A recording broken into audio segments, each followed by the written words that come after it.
if they take inspiration, I mean, from their own franchise and own IPs, or even from others, like Last Epoch or PoE. I mean, they do the same anyways, like PoE, like PoE 1 specifically, like they took a lot of inspiration from D2, which is not a bad thing, guys. It's not a bad thing. That's how competition, that's how it works. That's how we, the customer, gets a much better product. Like, that's just how it goes. You feel me? That's good for us as the gamers.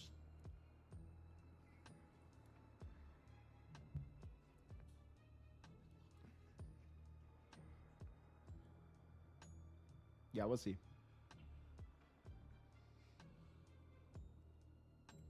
I'm going to the bathroom for a second, guys. Interview starts in 15 minutes. We'll probably start like 5 minutes before and do a sound check and this kind of stuff, and then we'll go.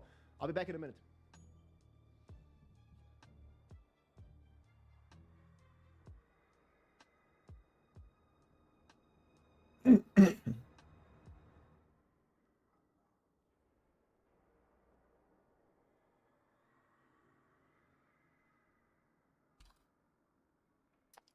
Okay.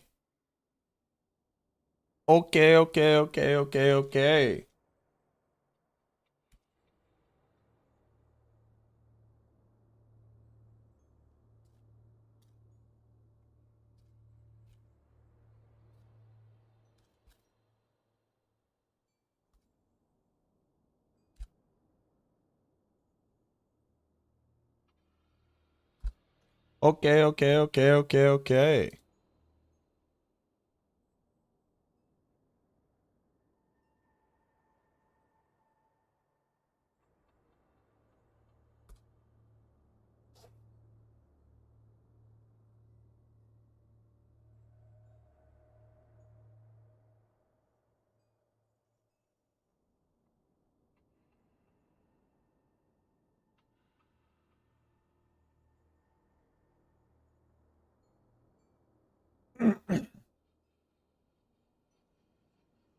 Okay. So, What is going on, Shingoku? What's good, Wordcaster? Hello, Kolak. you subscribe to a bad content creator. Ooh, that's loud. You're a real one. What up, Mac? Sign of the Horns, welcome back.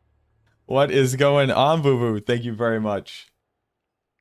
Thank you very much for 10 months. Damn, dude.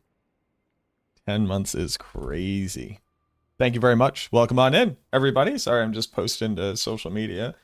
You know, you have to post to social media.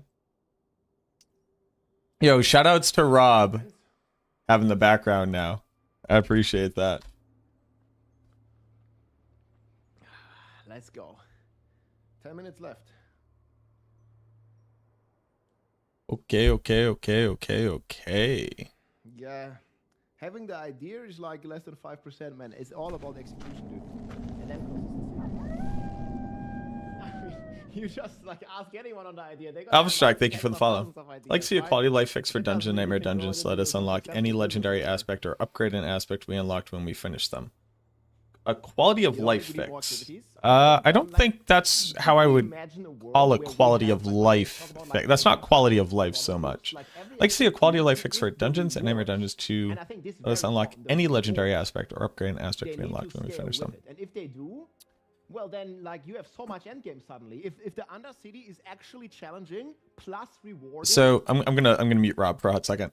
So I would like to see all aspects available from dungeons. I think the Codex of Power is a very good idea.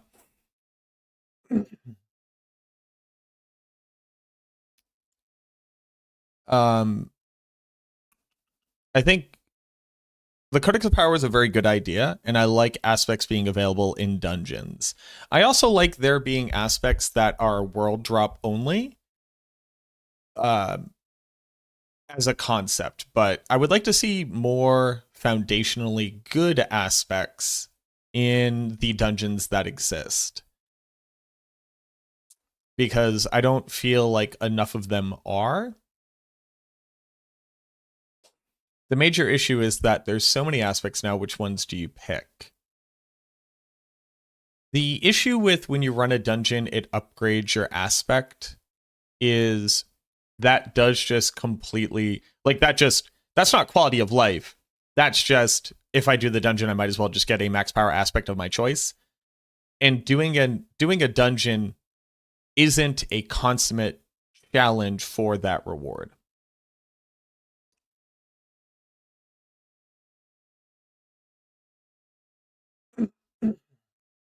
You figure out that Melted Heart build? We kind of did, yeah. So the answer is like yes, it just won't see live in its current format because it lags the servers too badly. So I think there's going to be a limitation put on it in some way.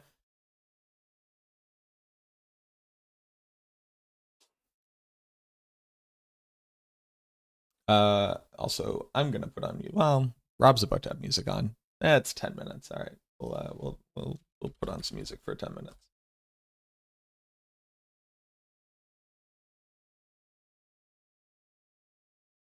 It's sometimes a nightmare to find an aspect. Yeah.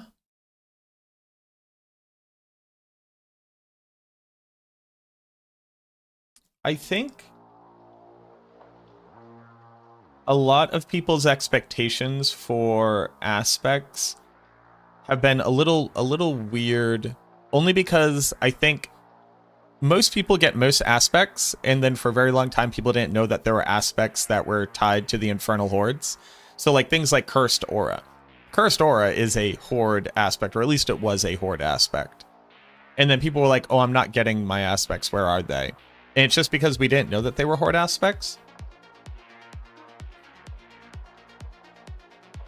Yeah, I think I'm just fundamentally against trivializing aspect getting, because there's only like so much you can take out of the joy and the value of item drops before why are we even playing the game?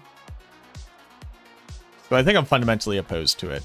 I do think that the aspects that are available from the Codex of Power, meaning from dungeons, should probably be reevaluated to make sure that it is representative of a good baseline of aspects in general. MacBane, thank you for the 34 months. Slide lazy da did somio nesse happle. Jesus, thank you. And I'm gonna turn off the let me turn off ads too. Hopefully Rob has ads turned off. Let me turn off ads. No ads. No ads. None. Also, if you're watching on YouTube, if you could leave a like on it, I would appreciate that. But no ads. No ads during this live stream.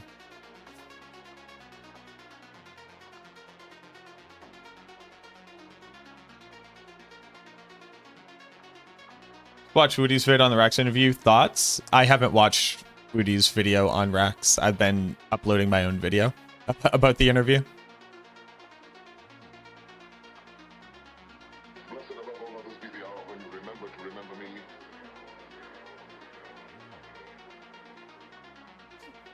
Why not have all base value aspects in dungeons and upgrades are drop only? Because there aren't enough dungeons in the game. There are more aspects than dungeons.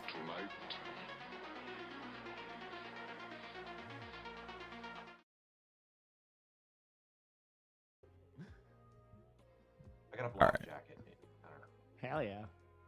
I mean, what's so funny on Rex's stream? Like, that was some good memes. That was great of you guys.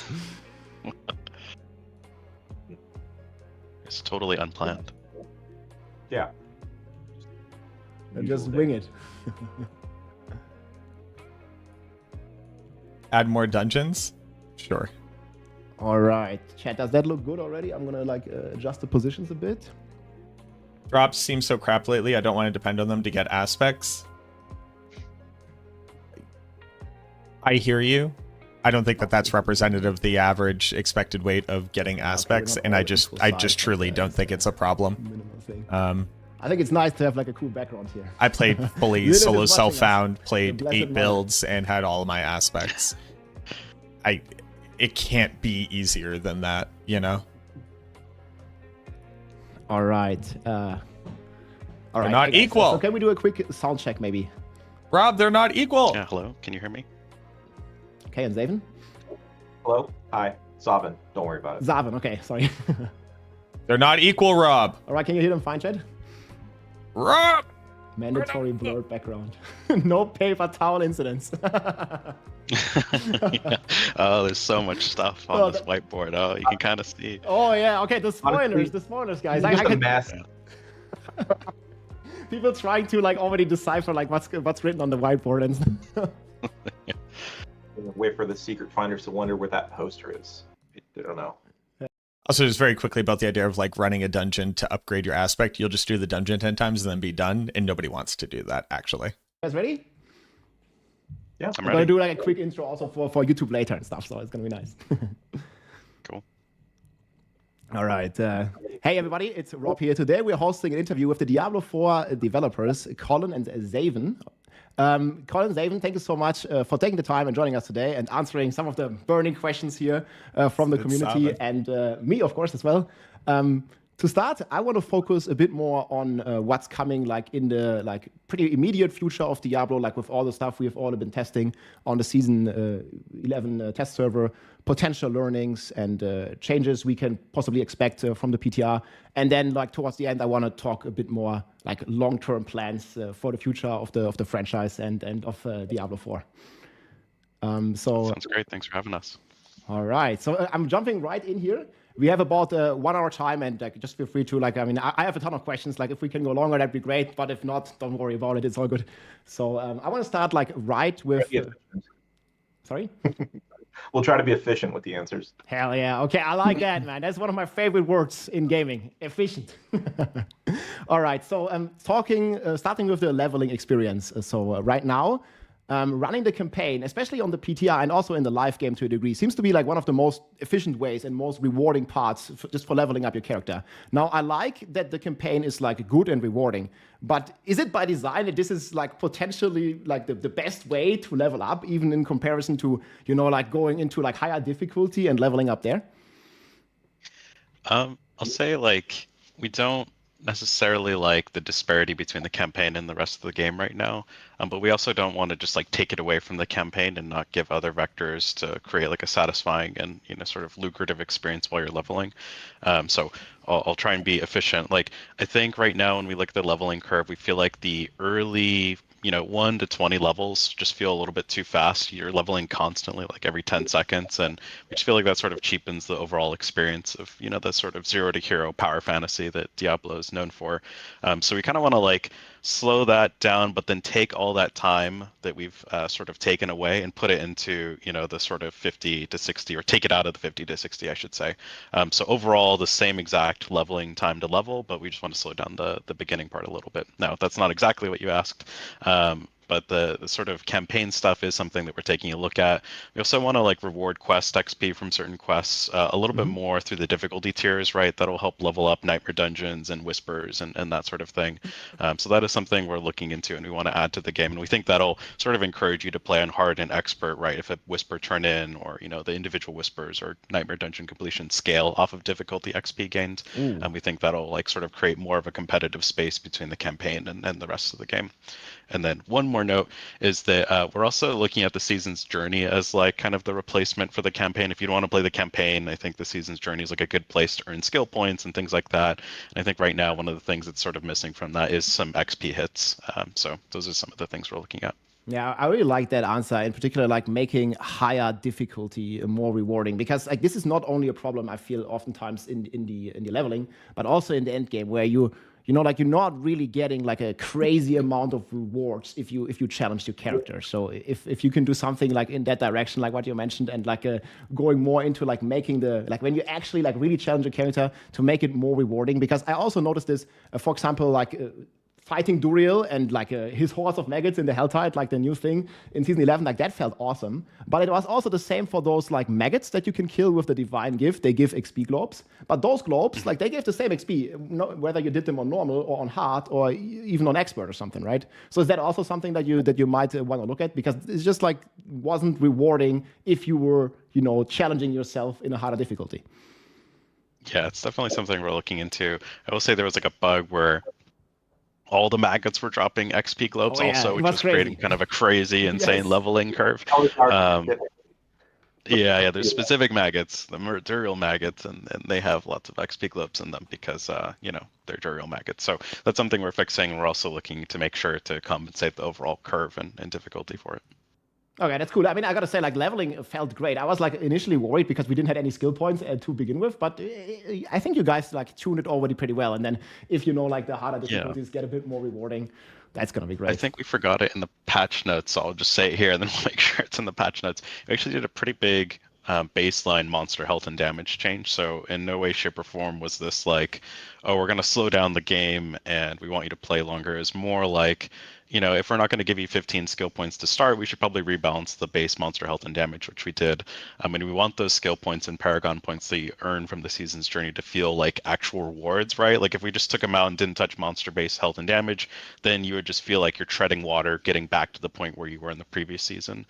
We don't want it to feel like that. We want those skill points and Paragon points to feel like a meaningful reward. So I'll just pull a number out of my ass. I think it was like, I'll give you an example of the amount of change we did. I think it's like, we'll use level 50 as a baseline. I think monsters have like 60% less health at level 50 or something insane like that. And like you don't really notice when you're playing the PTR, it just sort of feels good.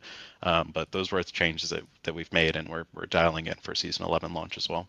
Yeah, from how it felt to me also, like it was like just as fast as season 10. It felt very smooth throughout the way. So I think it was already a good job. If more difficulty becomes more rewarding, it's perfect to me. Going on, like we have the reintroduction of the capstone dungeons on the PTR. I really like to see them come back, and also that you don't necessarily like lock all the difficulty behind the capstones now. But that being said, I noticed this in the capstones, but also in Diablo 4 in general, that bosses in particular often feel like they are like just overwhelmingly tanky and not really that engaging, at least from my perspective and from some of the sentiment that I hear from the community. This is like true in some capstone dungeons. It's also true specifically in the tower later on. So are there any like plans to rework like some of the boss designs or to rework some of the numbers to make the fights like less about like it being a damage sponge and a bit more interesting and maybe like a bit more on the dangerous side as well? Yeah, on the tower end, a lot of that was kind of like a scaling bug, I guess, to some degree. So a lot of the tower bosses have had their health kind of brought in line with what you might normally expect from a boss at that tier in the pit, as an example, right? Because it scales a little way. As far as capstones are concerned, we kind of made one big change is they don't have resilience going forward anymore. So when season 11 launches, there's not going to be resilience on the capstone bosses. But beyond that, the goal is to make them a bit less tanky, but a bit more dangerous. And then specifically across the game bosses, it's just tuning, right? We're looking at it, but for those two features, they should be way less tanky and not be like 5-minute tower fights and stuff like that at the end. Yeah, that sounds great. That's perfect for me. Yeah. Real quick, I think it's an interesting insight. You'll probably appreciate this, Rob. Is like at a systems level, when we went and tuned all the rarity stuff, bosses were gaining. Trying to translate, it's all like Excel numbers, right? So it's hard to like create a player-facing value. Oh yeah, give me some numbers. That'd be awesome. Well, it won't mean anything, right? I'll tell you what we see, which is like bosses had like an additional 4,000% HP. 4,000% doesn't really mean anything to you because it gets translated into something else. But you can think of it as like the bosses at a baseline are, if you take your average Sea Hag or dungeon boss, it's probably somewhere around like 60% of what they were from season 10. So all bosses across the game had like roughly a 60% nerf if they were a dungeon boss, and then it carries over into Varshan and Duriel and things like that, but at a lesser degree. Like it probably was like, I don't know, like a 10% HP nerf to Duriel, for example. That's great. So all the bosses did get nerfed in terms of HP. Thanks for sharing this. I mean, we also love to crush numbers. So 60% less, that's good. That sounds really good, man. Like looking forward to be seeing that like once the season hits. Next, I want to talk about itemization, masterworking, tempering, that kind of stuff. So with the new ethics pool expansion, like you guys added like a ton of like new defensive aspects with the way that monsters are more dangerous and stuff. But it also feels like very hard now to get some items, especially like when you're enchanting. I noticed this specifically, like, I don't know, you're trying to get skill ranks on your gloves or something, or a certain passive on the amulet. It feels like much harder and often takes like dozens of rerolls at the enchanter. Are there any plans to make the enchanting, like, I don't know, like some more way to target it than just like pure RNG? Like maybe you add, you know, another option. Like I think right now we have 2 options and then no change as the 3rd option. Like, would you guys be open to adding like 3 options and then no change, or something like that? Because it's just like, I don't know, like I guess like I'm 5, not done 6, with it, 7 Riki. new I probably have affixes like on one each more item, editing and it session. just makes getting what you want like a lot harder, especially enchanting. Yeah, I'll say like It's a a couple of massive things that video. we changed from the PTR. As an example, is that we've added cooldown reduction to gloves, rings, and I think so that's already like 3 more sources of CDR. And we've also reduced, or we've changed the weighting of the CDR affix to be the same as like your average, you know, affix, so like crit chance and things like that. So it's like roughly 4 times as more common. So we are definitely looking at places where we can just sort of allow those types of things. We like that legendaries are sort of like create your own unique, right? We like that they're a little bit more random than the unique. So that is something we're always paying attention to. In terms of enchanting, I will say like it is a priority for the team to be looking more into crafting and endgame of Diablo. I feel like we haven't like really hit the item modification or sort of slot machine, if you will, crafting loop that, you know, we know and love from Diablo. We think like we have a lot of like vertical growth on like make your item better, but we don't really have enough of the like, how do I like try and make this item really cool and awesome if it doesn't start out cool and awesome. So that is something that we are looking into, and we want to service better as part of the end game. That's cool. Is that also something that you're looking to do on amulets? Because right now, even in the live game season 10, it's very hard to get like the amulet that you want. Like most players want an amulet like a main stat percent and then 2 useful passives, right? And now with the new system, it's going to be like main stat and then 3 passives ideally, because I just don't see a world where you ever want like life per second on your amulet versus, you know, like 2 + 2 to heavy-handed or +2 to envenom or whatever passive that gives you 10% damage or something. So is there any like any plans to like maybe like I don't know, like make it a bit easier to get the amulet that you want? It's just so crazy now. Like I tried even with the cheat vendor, even with infinite obols on the cheat vendor on the PTR, I couldn't get the amulet that I want. It was not possible. Yeah, run some more Undercity. I'm just kidding. Yeah, I think that is something that we're always looking at the affix list, and I think it's a good point. It's something we can definitely take away and look into. Some of it is like a really tricky balance, right? We're always trying to make sure that the affixes that do roll on base gear have some use or purpose, right? And I think life per second sort of like is in that category where it's like really hard to really put a nail on it, right? It's like, well, it's really good early. So does that mean we should like take it out of the pool entirely in the end game? And the thing that's something that the team struggles with. The problem is what it's competing. You always got to see like what it's competing against, right? Like if you have life on an amulet, like life per second, or you have like 10 multiplicative damage or something. Like it's just like either the life per second value needs to be like absolutely crazy, or that passive needs to be, I don't know, +1, or there needs to be like maybe there's a cap of only 1 passive or only 2 passives on the amulet. But I mean, you can in theory even have 4 passives on your amulet. So the RNG is just out of this world with this. I totally hear you on that. Like I think like to dive a little bit deeper into the philosophy, right? Like it's good to have affixes that are clearly not for your build or clearly not good compared to some of their affixes, because it creates that sort of high and low, right? Like if the amulet was always good and it reliably was always good, I think you wouldn't have that dopamine of like the triple talent or the passives, right?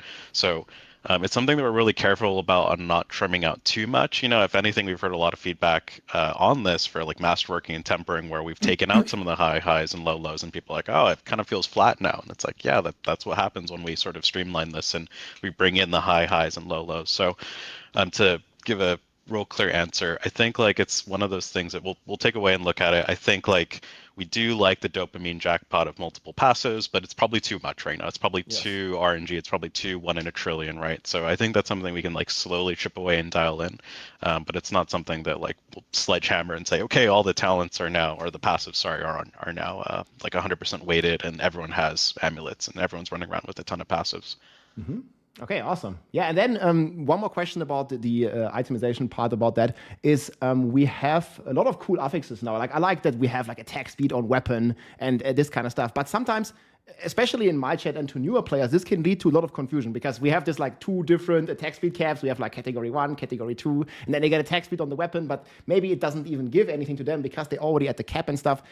Do you see like potential of like simplifying this or consolidating these like two caps to make itemization more clear and maybe have like just one cap, it stacks up to 200, like simplify it a little bit because the game doesn't tell you about this anywhere. Yeah.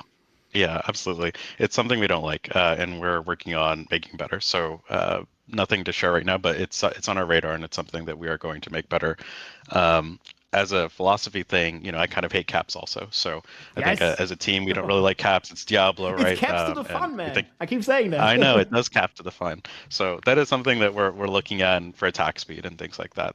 We want to make sure that, you know, it is clear if we do have caps. Ideally, we don't have caps. And that's something we're always trying to balance around. I like it. I like it. Awesome, man. Cool. Okay, then sanctification. Now, this is like a little bit of a controversial one, as I'm sure you guys have seen, like based on some of the forum talks and stuff. So I really like sanctification as a great concept, but its introduction, like almost kind of like the main season 11 mechanics, like, I mean, that's at least how some people perceived it. It has like raised a lot of expectations about the system within the community, right? And what I personally like mainly see it as like the final, you know,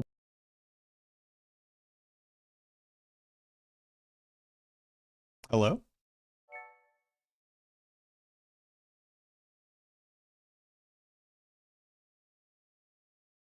Hello? Hello? Hello? Rob? Dude, that fucking Starlink. What do you get for relying on Elon Musk?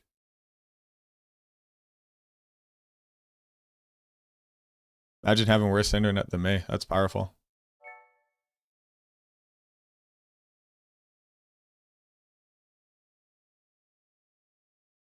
Rip Starlink.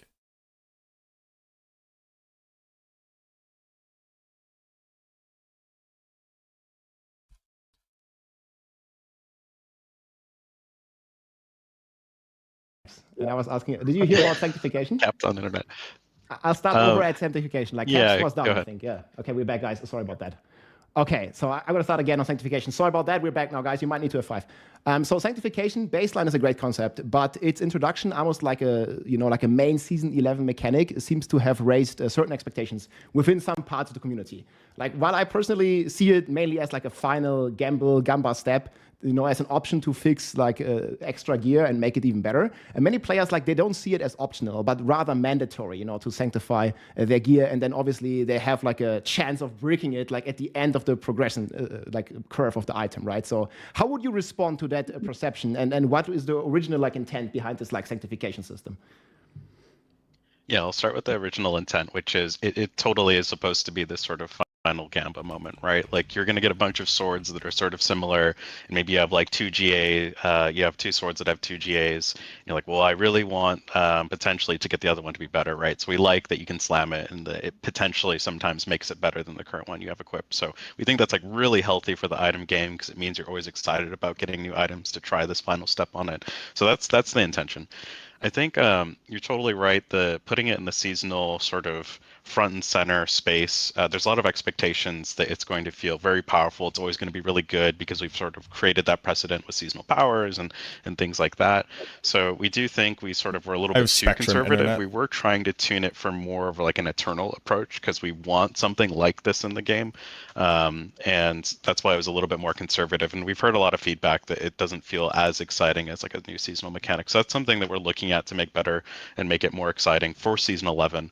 I will say, like, as a dev insight, it is an interesting challenge for us in that we want to add to the game and enrich the game and make the game bigger overall. But we find when we add seasonal mechanics, there's like a lot of pressure for this to be really bombastic, really sexy, super power budget breaking, and just constantly adding those things over time is sort of what's gotten us into this like crazy bloat and power creep. You can think of mythics like this, right? Everyone's running around the same 3 to 4 mythics because they're really exciting and cool, and they broke the power budget, and it's like, let me keep all these. So it's a challenge for us to come out with something like this, then immediately integrate it into the game. So we're sort of taking an approach more of like, let's add something really cool and exciting. We're going to take big risks, and then we're going to take it back, and then we're going to sort of retool it and see how can we integrate this idea, if we like it and the players like it, back into the game that enriches the overall experience. Because we don't want, for example, like to touch on chaos uniques, is like, okay, we added chaos uniques wholesale to the game, and 6 months from now, everyone is running the exact same 4 mythics, and everyone on the Spiritborn's running around with Rod of Kepaleki on their boots, and there's no build diversity, and the game has sort of narrowed in a lot of ways. So, and to add one thing is, you kind of, I think you mentioned earlier before we had the cut, it's like this idea of there's some mixed reactions and mixed feedback a little bit, and I think part of that is different parts of the community have different expectations over what the systems and stuff can provide. For some people, their expectation is like, well, if I'll put in the time and I'll sort of semi-deterministically get to the place that I want to go, right? Whereas I think there's a subset, not comparing sizes, there's a different set of people who are like, no, I just want like any crazy shit to be able to happen, right? And I want it to be like hyper rare and super difficult to do. Not in terms of like a mechanical challenge in the game, but just as, oh, it's a thing that can happen. Holy shit, jaw dropped or something like that, right? Like is the commonly cited example. And whenever we add those kinds of things, like we were kind of doing with sanctification or even the amulet things we were talking about, it's, oh, hey, that seems really out of reach. That RNG seems really out of reach, but it feels required. I think figuring out ways that we could position these things in the game where they do feel like, oh, that's a crazy cool thing that can happen, versus if I don't get this, I fail outright, right? Okay. Is just like a constant balancing act that we have to look at. But my hope is that we can eventually kind of have everyone happy with the stuff that we're making fitting in and slotting into their experience in the right time and place. I think if we can do that, then everyone can kind of walk away like, oh yeah, crazy shit can happen, but it's a bonus. I don't actually need it to happen. Right? But it's a really challenging balance. Yeah, I see. It's just like, I think the community is very split on this. So I have a few follow-ups on this. So like with the way things are going, like would you consider like allowing like a little post-sanctification like edits, for example, letting us add sockets or letting us swap the aspect? Because it happened to me. Like I was running an aspect on the item and then I sanctified and I got the same aspect. Like so would you be open to like look into like allowing some of these like minor modifications? I think right now we really like the idea that it's a final step. Like I think it's important that you sort of like have this, moment where you're like, oh, should I do this, right? Because I think that adds to the anticipation of the moment and the drama of the moment. And I think the more we sort of allow, modifications post, it's sort of a slippery slope. It's like, well, why not enchanting also? And why not changing the temper? And I think like, it's certainly something we're willing to get feedback on. We do want to try it in its full form of like the full Gamba, I think there are some nice things though that we can potentially look at on like, yeah, if you have this aspect, maybe we won't roll that aspect because that literally is worthless, right? Yes. At the same time, like the high highs and low lows, right? Like if you're going to do this on 3 different items and one of them it happens, it's like, well, yeah, go find another sword, right? But I think it's definitely something we'll take feedback on, right? Yeah, I mean, I totally like that. Like that, it incentivizes me to pick up like all the 1 greater affix items, because like good 1 greater affix item sanctified is better than a 3 greater affix with a bad sanctification. So it really adds like more like reasons to pick more items and to keep more items, because they can possibly throughout modifying it be better. So I really like that part. One more thing about sanctification is the indestructible outcome. So well, obviously like this was like, I think kind of like the intention to have this as a nothing outcome. But would you consider like either, because the RNG is pretty crazy. I don't know if you would consider removing it or at least like reworking it slightly so it's at least useful to something, like maybe, and I saw this a lot in the community, make it level for requirement. All characters. I remember from the Rex interview, you guys were like looking into more ways to support like, having a second character and all this stuff. Maybe it could reduce the level requirements of the item to 0 or something instead of making it indestructible. Like that was one idea that was out there. Is that on the table? Something like this? Yeah, I mean, I love the level requirement.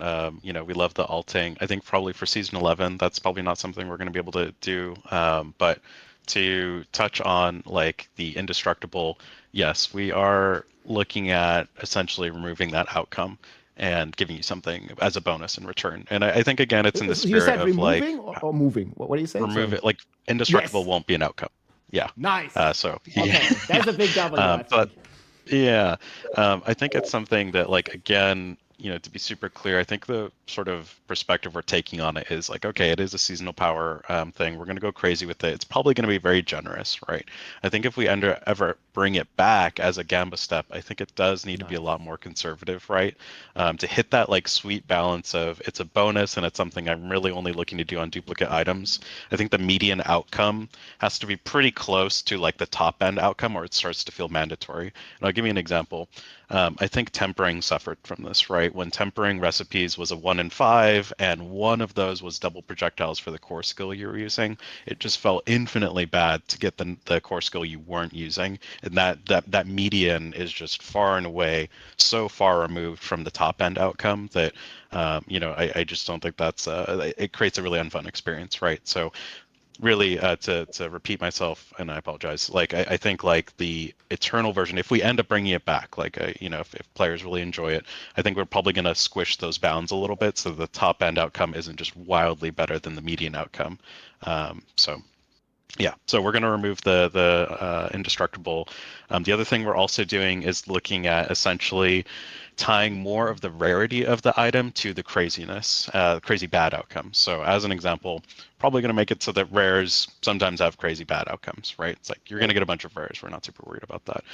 But a mythic ancestral, probably not super cool if, your Shaco gets the G8 CDR removed, right? So we're probably going to remove the bad outcomes for like the higher quality items. But we still want that randomness on some of the lower quality items because the fantasy is really cool, right? Like, oh, I got this normal and legendary item.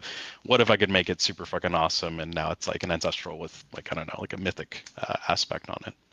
Hell yeah, that's really cool. I love these changes, man. That's great. I think that fixes like a lot of the gripes that people have with sanctification as of now. But we'll see when it comes out.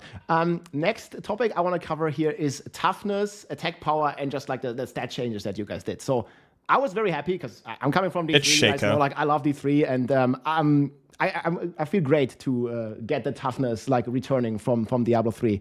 But in its current form in Diablo 4 on the PTR, it was a bit unclear to me and also to many others you were what very the number incorrect, Mervin. actually means or what it actually represents. There's like no intuitive way for you to know if you are like just ready kind of like for a certain it doesn't go combat, much deeper than work that. here. Before you could always know like, okay, if I have like 50 or 70 all-res, or if I have like close to armor cap, I would be like, pretty good on surviving. But now you basically have no idea what does it mean to have 100,000 toughness? What does it mean to have 500,000 toughness? So would you consider adding maybe some kind of like recommended toughness, maybe to like the world statue or something to help the player like gauge like how much they need for their survivability? Yeah, that's something that we're looking into. It's been really good feedback on the toughness system. I think the suggested toughness is something we're looking to. It's a tricky balance, right? Because I think you could look at attack power and say, well, attack power isn't actually super clear. It's not exactly correct. That's one of my next right? questions. I mean, if you want to go into it, okay, that yeah. also works. So it's a tricky balance to not enter into the attack power territory. We're trying to tell you, like, well, really, you just need X amount of toughness and you're going to be fine, because it's like, well, like Farshawn or one of the lair bosses, maybe that's a cool fishing thing we could do. Yes. The lair bosses, might one-shot you, and you're like, what the fuck, Blizzard? Like you said, I just needed this toughness, and I got slammed by Duriel. So it is something that we do want to just give a little bit more feedback to the player on like what's going on with toughness. Really, a lot of the toughness changes were to from our perspective, like we don't like caps, right? And we felt like defensives were pretty shallow, and we wanted more sort of leg room and progression to the defensives of the game. And we also just wanted more consistent EHP or effective health. We felt like there were just so many different conditional DRs that you had to stack once you're sort of capped at your armor and resistances, that it just created a lot of disparity between the classes, and it made it really hard to scale up monster damage. Like we want to scale monster damage, we want defensives to be part of the sort of deep end game and something you have to pay attention to. So toughness was just a nice like, oh, we can kind of like make this a little bit more clear to the player because we're moving to a rating system which scales much better in an infinitely scaling game. Yeah, sounds good. Okay, so on the attack power then, you know, as a displayed stat, this can be like pretty misleading right now, especially for new players, because they kind of like get somewhat debated. Like if you have damage percent on an amulet, or you have +2 to Envenom passive, the Envenom passive is conditional, so it doesn't show on attack power, and the additive damage, which is just in this large pool of all the other damage stuff, like basically gives nothing. And I always get this question like, why am I not doing the damage that you do, or what are you doing with your attack power and stuff? So are there any plans to improve that, or how the attack power is calculated or communicated in the UI? Yeah, I think so we are changing it to just be your weapon damage. So that will help with like, oh, I have a two-hander versus a sword and shield. So there's no more calculations that it's doing. It's just going to tell you what your weapon damage is, because we felt like we agree it was misleading, right? People were trying to make itemization choices around attack power when it was meaningless. So we just said, you know what, we're just going to make it weapon damage.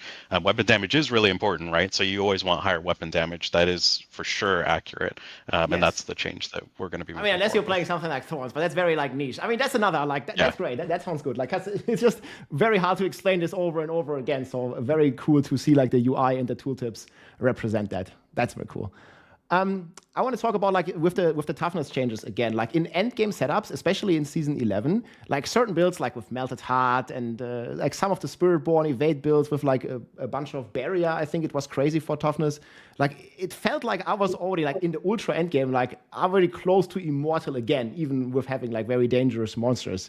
Do you plan on keeping like pit and tower monster like damage scaling like the same, or would you consider like at some point like having the higher tiers, like, you know, also with like the boss HP reduction, like maybe make them more dangerous, like on the very high tier? Like I think in the beginning it was already like very tough, but towards the end I felt like I was outscaling the content like way easy with my toughness, because as far as I know, the monster damage doesn't keep scaling in those towers. Yeah, so we have made a change where we've kind of chilled out on the damage scaling from Torment 1 to 4. It felt like it was like pretty aggressive, considering, you know, you weren't getting as much DR and EHP. So we've sort of chilled out the monster damage from Torment 1 to 4. And then we are planning on continuing to scale monster damage at some rate past Torment 4. So you're totally right. At 100, we stopped scaling monster damage. We are looking to scale it by some amount every tier after. Of course, within the bounds of reason, right? Because like you start to hit a diminishing return on a lot of your EHP gain. So that is something that we're dialing in currently. But we do want to continue to sort of ask the player to consider their defenses. We don't really like the idea that you're just running around immortal. Yeah, cool. And I mean, you guys said it in Rex's interview as well, that there is like some more potential like group synergy coming. And I think right now with this, how it works right now, like bringing like toughness, damage reduction buffs to the group felt kind of underappreciated. So I think with that change, that's also going to change a lot. And you maybe want, you know, some guy that heals you, that gives you toughness, that stuns the monsters like the rogue does, for example. So I think that's a really cool development. Like for the high tiers, like actually make it dangerous, make it more like exciting, and make it less of a damage sponge. So that's also another cool change. We want like some of the elites to be like, oh, should I even engage this elite, right? Like I assume we're going to talk about the tower at some point, but like I think like what's really cool. What's really cool about that, right, is sometimes there's some cool strategy on like, you know what, I'm just not gonna fuck with that elite. Like I'm gonna skip this one because it's gonna take me too much time, or it's gonna wreck my day. When we think that kind of strategy in the really deep end game of Diablo is fun. So we want to maintain that. Okay, sounds great.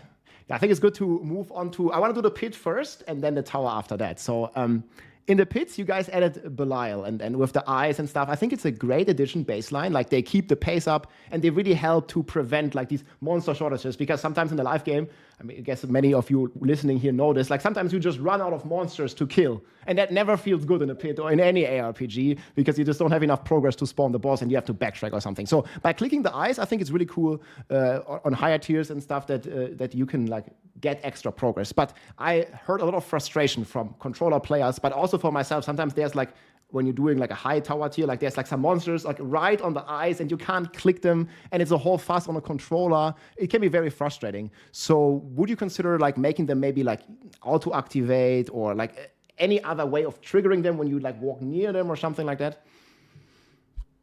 Yeah, by the way, I'm really excited that we're being able to try some crazy stuff in the pit. And I know it starts kind of simple, right? But it's like, okay, now that we have this tower off on the side, we can start just doing kooky stuff here. And the monster shortage thing that you're talking about, like, is something we actually attacked very specifically in the tower. So in the future, the hope is to actually backport that stuff and just eliminate that issue entirely in the pit. For Belial Eye specifically, the plan is that when Season 11 launches, if you get near them, they'll pop. Yes. So you don't actually have to do the hard interact. You could just like physically walk near them to some short radius, and then they'll just pop. So change forthcoming. All right, cool. You guys are killing it, man. That sounds awesome. Like I'm even more excited for Season 11 now. So one more thing there. Like the main reason like for running pits to me was like I farm my glyphs, I farm XP, and I have also a nice way to farm obols. I don't know if it was bugged on the PTR, but on the PTR, the XP significantly nerfed, obols completely removed. I don't know, can you explain like the reasoning behind these changes and like what the design goals are? Maybe it was just a bug, I don't know. But I think they added a nice touch of variety and an extra convenience to run them, because we talked about this earlier, like running high pits was already not rewarding at all. Yeah, it's definitely a bug. Okay, so XP is not going to change, and obols are going to stay. Yes, yeah, it's a bug that the obols aren't dropping. We did some XP backend changes, and we're looking into why it's there's such a big disparity right now. Okay, because it feels like XP is like half, basically, and obols are going to come back. Okay, that's nice. Because I was like thinking maybe they move it to the Undercity or something, but I think it's really cool to have some extra incentive, basically, of farming that. That's really cool to see. Benefits of PTR. Okay, yeah, nice. And then, I always want to like talk a bit more about the XP, and the most efficient pit here that we farm right now is really focused only about speeds, right? From my perspective, if you want to be efficient, we had that word a lot in the beginning. If you want to be efficient, you always play a tier that is in no way challenging to your character, because the way that the reward scale, in comparison to D3, for example, we had like 17% health, and then I think we had 7% XP. In Diablo 4, it's like 20% health, and then 1% or less than 1% XP scaling. So it always feels like you're only forced to do speed content if you want to be efficient, right? Obviously, you can try to do higher pit tiers, but it always ends up completely inefficient. So are there any ways to change that, and what's like the future direction that you want to take with this like challenging content and the rewarding system around it? Yeah, I think this is sort of like endemic to, I would say, the game right now, which is, you can get very quickly into a situation where you are just blasting, let's just say Torment 3. But Torment 4 is just so much harder that you can't even go into Torment 4, and nothing in Torment 3 challenges you. And we don't like that scenario where you don't feel like you have some place to push into and have like a more sort of rewarding and difficult experience. So that's like one thing we don't really like about the current how the torments are tuned, is that it's to sort of feast or famine.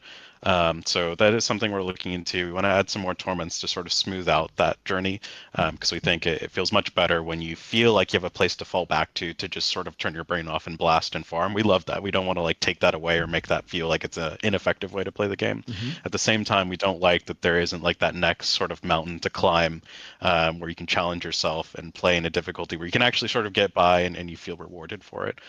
So that's something we're tackling, and that will carry over into the pit, right? Because the pit is very much tied to the torment tiers. So nothing for season 11, I think, in terms of huge swings, but it is something that we are trying to make better, and we want to make better for the future. Awesome. Yeah, that's cool. I just want to be like, rewarded for more challenge. Sorry, go ahead. Sorry, I was just going to call on to say the thing. So kind of like intent for like how we view these kind of peaks in the game is we've kind of often referred to this internally as a series of summits, right? I climb to the top of this mountain, and then from there I can see all these other places I can go, and all these other challenges and places I can journey to and challenge myself to go climb, right? But when the game just kind of feels like it's just this nice perfectly flat thing, that's what it kind of feels like, right? It's flat. So we really want to make these high points that you can push yourself to, and then you can see all these other things that you can challenge yourself to do in terms of a journey. Cool. Okay, nice. And then the last thing about the pits, and this also translates into the tower. Like there is quite some disparity in some of the maps, right? You have this like open desert, like the pit map, and then you have sometimes these like narrow spots where you run into dead ends and stuff. And this can just lead to like a lot of frustration and backtracking issues we talked about earlier. So also in that direction, maybe you adding more monsters, like you talked about that earlier already, but are there also like updates planned for like the map generation and how those works to like streamline and make this like a little more fair and less fishy? Because fishing was a big thing in D3, and to some degree, like if you want to get on the leaderboards, I think you will have to fish for the maps. And any improvements we can expect in this direction? So I think Tower is it's not perfect. We're not pretending it is. We've already found a bunch of bugs from people posting screenshots and stuff everywhere of Tower maps. So thank you for that. Keep going. We will keep iterating and fixing those things up. But you can kind of look at the difference in generation rule sets between Pit and Tower as an indication of places that the Pit can go. And again, I mentioned this in a previous stream. Like we've rebuilt the back end like completely to be able to be smarter with some of this stuff. So I'm just gonna rapid fire some things that Tower does, and some things it's gonna do when we actually hit season 11 proper, right? So Tower generates maps going screen up, like up, right? You don't actually ever go back. You don't go down screen. So with our isometric camera, it's actually much harder, even if it's like a little bit, to play down screen of where your character is. So generally speaking, you're going up toward the left or right corner, or in some cases, kind of just like straight up. The dead ends, there's not really dead ends south of you. There are some cases where there are very minor, as small as we can make it, dead ends north of you. Again, your camera can see further into those. You'll know they're a dead end before you actually walk too deeply into it. Some of the changes that we're planning to make when season 11 launches proper is to make sure that the highest value stuff doesn't actually even spawn in those dead ends. So there's not going to be elites and things like that, tucked away in a closet 5 miles off screen or whatever. Everything's going to be on this kind of main path. So there's going to be some navigation tests, right? Like being able to know that I'm actually headed the wrong way and things like that. And that's just part of the overall mastery of Diablo 4. I know all the tile sets. I know generally how they roll. That makes me better than the person who keeps walking to a dead end. Look at that schmuck. He doesn't know that that's what the tile does. I know, so I'm better. It's right? the map awareness. Situations like yes. that, we don't want to remove. Yeah, exactly. It's like full mastery, right? When we say mastery, it's not just my gear is good. I have knowledge of the game at such a deep, fundamental level that I can look into the thing and say like I know where the algorithm is going, right? It's a learnable thing to some degree for some of our best players. The all this stuff eventually we're really excited to eventually take it back to the pit, but when it gets there, this consistency is not the primary goal, right? The benefits of everything we're doing right now shaves off all the worst cases. There is no long ass tunnel going to the left, but I was actually supposed to go right. Like that just doesn't actually happen in the tower in the same way that it happens in the pit. So yeah, we're going to take those things away, but we're actually open to doing some crazier stuff, more open layouts in some cases. Maybe some more densely packed ones than usual. And there are some cases where tile sets have disparities that are kind of baked into the art, right? Like art's beautiful, but it's like, well, caves are caves, right? And forests are forests, and there's not really a difference. So we're also removing some of the kind of the more narrow, tunnely stuff when season 11 launches, and we're kind of taking those offline for a while until we can figure out a solution to reintroduce them. But again, that's tower, and pit can go as varied as we want. We can have dungeons that are significantly longer, significantly shorter, wider, crazy shapes and stuff like that. But no matter what we do in the pit, the intention is not to say like, ha, we put the exit behind you and there's 7 miles in front of you. Isn't that variety? It's like, no, that's not variety. That's just dumb. So eventually we'll shave off all those, variety that's just bad, right? Strictly bad in all cases. But there will be a bit more wider range of possibilities in the pit eventually. And tower is going to be this narrow, but tower we're looking at as kind of the foundation that we're going to build the pit off of in the future. Hell yeah. Well, that sounds cool. Yeah, and to give an example that I love that we talk about, Zavin and I, is like, it's probably not cool if 1 in 10 runs, I'll use D3 as an example, like jail, jail's the best fucking, layout. It's amazing. It's probably not cool if, the tower 1 in 10 rolls jail, because now you're just fishing for jail. But we're super cool with that in the pit, right? Like we actually think that's awesome. If sometimes you run the pit and you get this insane clear, we actually think that's really fun. So that's why it's like really cool that we can branch them, because we want the pit to be a little bit more varied, a little bit more wacky, and it lets us do crazy shit like all goblins and things like that, right? And it's not going to hurt the competitive integrity that everyone's looking for out of the tower. Yeah, cool. I mean, tower is. I've seen a lot of like commentaries like, oh, the tower is so close to the pit. It's like, yeah, technically true. My perspective, pit's too close to the tower. The pit's the thing that really needs to go to Crazy Town. And I think one of the reasons we're seeing that feedback is, well, that's because the pit is like this very strictly, rule set guided thing. And obviously that's great for a competitive mode. And so tower is going to be ideally the best version of that we can make, better than what the pit can provide. And once we have that, pit can just run. It can just do whatever the hell it wants. So on that note, because I also heard that a lot, I feel what would like change how people like see it in their mind is like it starts with how you open it. I feel like right now you open it like opening it at the same spot, just in their minds it's the same thing. So I would like, I don't know if you guys consider like giving it like a stronger identity, like maybe have like a big physical beautiful asset like a tower structure or something in the city. I think there's a lot of like dead space all around with like a unique visual asset, like maybe even like a short quest line or something to introduce like the tower as something like completely separate from the pit, because I feel like it just starts right there with how you open it, and that's why it's the same in so many people's heads right now. Yeah, the decision to kind of put them together was honestly kind of out of convenience. I know you mentioned there's a lot of dead space, but one of the issues that we've got is we have a lot of towns, we have a lot of capitals, and not everything is everywhere. And the more objects there are to add, the more difficult it becomes to start actually populating this thing across the game. So because these things are so integrated in terms of their underlying stuff, it just made sense to put it in the same object. That being said, the long-term plan is there is going to be some experiential differences between the two that are more pronounced. Things like the reward structure is going to be wildly different in the tower.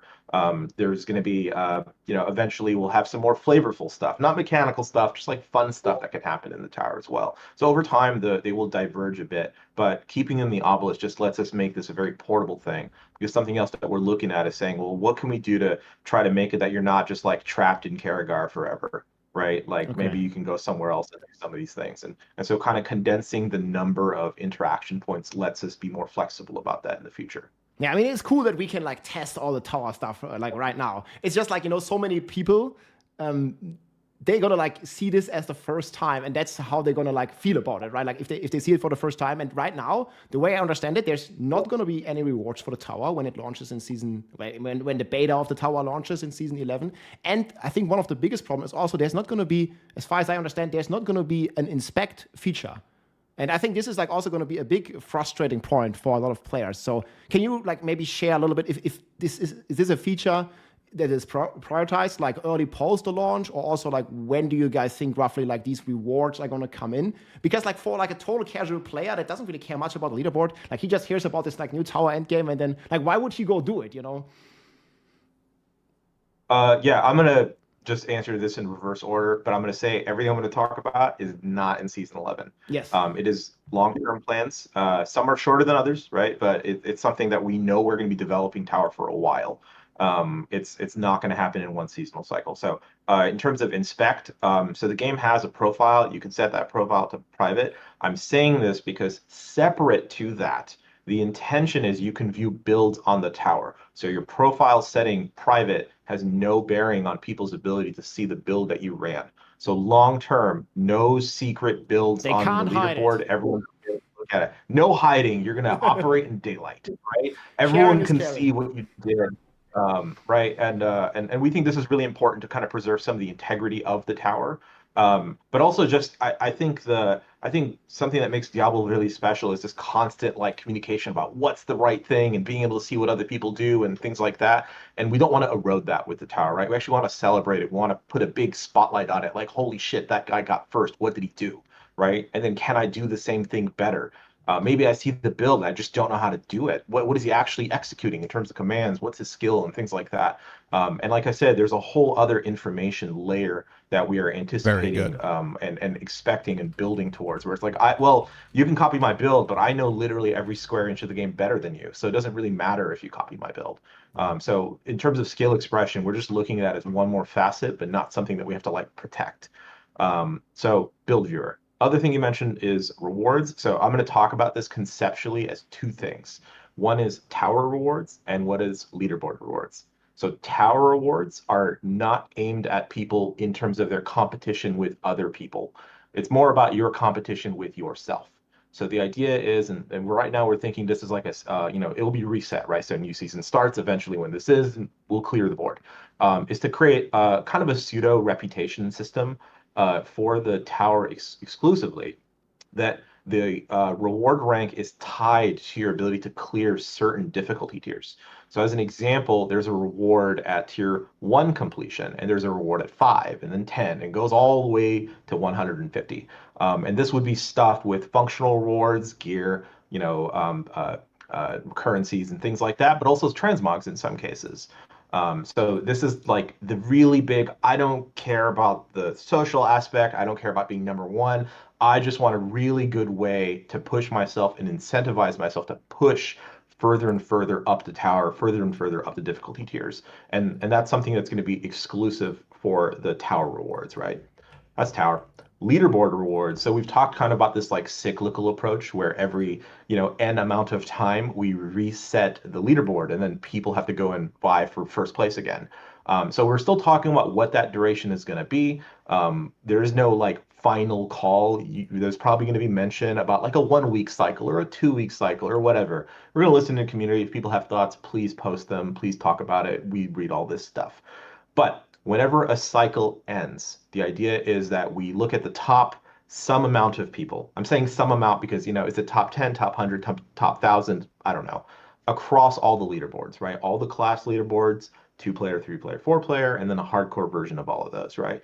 Top placements across those boards. The idea is we would also give some functional rewards, right? So there's gear, currencies, things like that. But there's 2 new things that we want to really develop. And these are the things that are, again, going to take a while. So rewards, this is why they're not immediately available, right? Because we want to make sure Tower is super high integrity space before we start giving out some prestige stuff. So one is prestige titles. The idea being that your character earns the right to have this title, and there's some special formatting and visuals on that, and it looks different than all the other titles in the game, right? And it belongs to that guy, not your account, right? Not your season. You can't just equip it on a level 1 or anything like that. It belongs to that guy. So holy shit, that guy got first place on the Barb leaderboard or something like that, right? Yeah, that's cool. I really like the idea with the milestones that you mentioned, like having like certain milestones for certain, like, I don't know, if you every 10 or every 5 tiers or something that you personally beat, you get a milestone reward. That's going to be cool. And this inspect feature, I think, is also so important to help shine light on, like, if there is like Rob, they weren't done. Bugs that are going to go on. Because with the introduction of leaderboards, people they weren't done. At least some people have some incentive to, like, unfortunately, like, hide these bugs or not share them or something, right? And so if you have an inspect function, like, you can definitely figure this out much faster if potentially there's a bug going on or something like that. The last kind of big thing that we're talking about doing right now is something we're calling Halos, which is an exclusive cosmetic that your character can equip. Again, it belongs to the character, right? You can't just make a level 1 and say like, oh yeah, he did the thing. It's like, no, that guy did it. And again, this is a very exclusive list of people are going to be able to do this. It's the top placer placements from across the community. So we're looking for ways for people to celebrate it, to have bragging rights. And the reason why we don't have all these rewards in place right now is like, for any of that to make sense or matter, everything actually has to be functional. It has to actually be balanced, right? It has to be, it has to be perceived as fair by the community. It has to be accepted by the community. So we want to make sure we do that before we just start handing out candy, right? So we're committed to doing this. It's going to happen. All eyes right now are on making sure Tower is a competitive place, that it has leaderboard integrity and things like that. We've talked about SSF and things like that potentially coming to help strengthen those things, and that would be its own section, right? So imagine the person who did Barb SSF potentially in the future, and they've got a Halo. It's like, oh shit, that guy did that. Hardcore Barb SSF. Hardcore Barb SSF. Yeah. Colin knows I play hardcore, so he's keeping me honest. Yeah, that sounds like very, very fun. And like also, like, if you're just in the city and some people can see it, this guy has the I don't know, the rank 1 Giga Wings or something, like, whatever, right? And that's gonna be pretty cool. One last thing to touch on that, and maybe you already considered this or something to maybe consider. In D3, I think it was great with how you had this like pop-up. Like there was like the dopamine hit that Rux was talking about 2 days ago as well. Like when you actually did the rank 1 or when you did a rank, there would be like a broadcast to your like entire friend list. You would see like a nice pop-up, like, I don't know, you did rank 1, this is your final time, and this kind of things. Like that was also completely missing from this like a PTR version. So are there like these UI updates, like that's also like planned, I guess? Yeah, absolutely. What we have right now is good. It's functional. It's just to like do a simple layer of communication for this to not feel like nothing happened. But the plan is eventually to embellish a lot more, to give more information, to provide information about your rank, potentially where you sit in relation to other people, and things like that across the leaderboard. Yeah, we've got big plans for the communication layer of this as well. Cool. All right.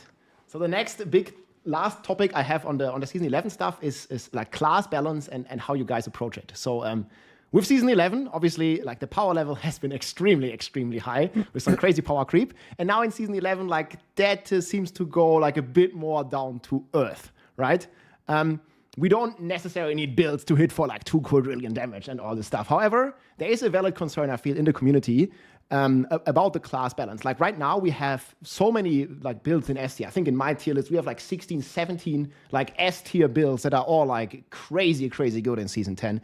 And that does seem to narrow down, at least based on the PTR observings, that does seem to narrow down quite a bit with season 11, and power level obviously goes down. So how does the team like evaluate this like class balance, and what is it balanced around? Is there maybe like a certain tower or pit level that you guys think a build should be able to reach? And if yes, how high would it be, or how do you approach this entire like class balance? Yeah, I think I can help answer this. So one change that we are making from the PTR is we're reducing the pit tier scaling, so that generally that's going to give, I don't know, 5 to 10 tiers to all builds, and we think that's going to push them much more into like the deeper pits, right? We are trying to like just holistically, not just in season 11, look at all the places where we feel like we're just giving out power for power's sake and it's bloating the overall system. We sort of have 2 categories of power. One is, we want there to be chunky bonuses that you can look for, right? Like legendaries, uniques, and we think those are really fun and cool. And those are always multiplicative, obviously. I think the places where we're not super convinced that it's adding a ton of coolness and variety to the game are like, you could look at the skill tree passives, for example. It's like, do all 15 sources of multiplicative damage need to be there? I think that's something we're talking about. Paragon glyphs are also sort of a place for that, right? It's like debatable. Like, is it cool to have this big multiplier on the Paragon glyph? It's like, yeah, like it incentivizes you to push in the pit. But, I think there's also something to be said about aggregating a bunch of statistics to slowly sort of make your character stronger. And I think right now we sort of emphasize too much on like the multiplicative bonuses. So, sorry, that was a long answer to my question. So we are looking at reducing the pit tier scaling.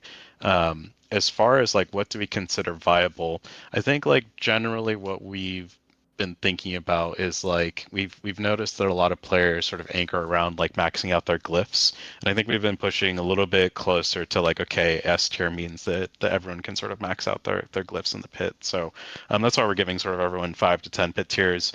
We're probably not going to land in a place where everyone's doing 100 in season 11, but we're looking for like 80, 85, and we kind of want at the top end, that's sort of where players are going to be landing. Our hope, there might be some crazy stuff that people cook up or crazy things that sort of push past that, but we think generally that's like a pretty healthy balance to be in. But it's always sort of a sliding scale depending on what the community feels like an important milestone for the game is. It's to give maybe a more broad answer is, I think we sort of want to architect the game in a way where you have satisfying endpoints where you're like, okay, I did this thing, like to go back to what Zavin was saying on the summits, like I've scaled this summit, I've like maxed out a glyph, or I've beat this capstone, I'm feeling really good. Do I want to keep going? And I think like that's the question we like when the players ask themselves is like, should I keep going, or do I want to make a new character, or do I just want to take a break for this season and come back refreshed for another exciting season in 3 months? So that's sort of our thought process when it comes to the overall class balance of the game. Mm-hmm. So the tower and pits, they're going down like 5 to 10 tiers. But Torment 4 difficulty, I mean, I like this. That stays roughly the same as it was on the PTR, right? Roughly the same. Yeah. Okay, nice. Okay, the next one might be... go ahead. Monster damage is a little bit lower in Torment 4, I think. But it scales up higher in higher tiers of tower and pit. Yep. Okay. I think that all sounds really good to me. Many players were kind of upset about the removal of the perma teleport. Like, this is like a big discussion point that was on the forums, also in my stream, and I generally totally agree that Sorc in speed farming has been overperforming like crazy compared to all the other classes. Like, it was like night and day difference. Overperforming However, is a way to I would have always refer loved to to it. see, you know, more buffs to slow classes, like the Necromancers, like the Druids. For example, maybe we talked about the caps earlier. We are a removal of the movement speed cap of the 200%. So do you think there's any chance, or maybe there's some technical limitations to it if you want to talk about it, this kind of approach of, like, I don't know, increasing the movement speed cap similar to how we had it in D3, it was completely uncapped, or maybe like making it into 300 or 400%, you know, to not, like, you know, take the fun away from the Sorcs, but make the other classes also feel like more fun in that direction? Yeah, so I'll touch on the Sorc teleport one real quick because I'm not sure if we've talked about it recently, but we are looking to reintroduce some of that power back into the Oculus. So if you have the unique for your teleport, we think it's a good compromise. It's like, okay, it's not free. If you want to do this crazy teleport thing, then you should have the unique, and you should probably have to cast teleport on your bar. The evade stuff on frame was a little bit crazy. And then we've also looked at some of the other, I'm sorry, Rob, classes like Leap, right? Because we felt like it was just blowing the Sorc teleport out of the water, and we've tried to bring those two more within harmony there.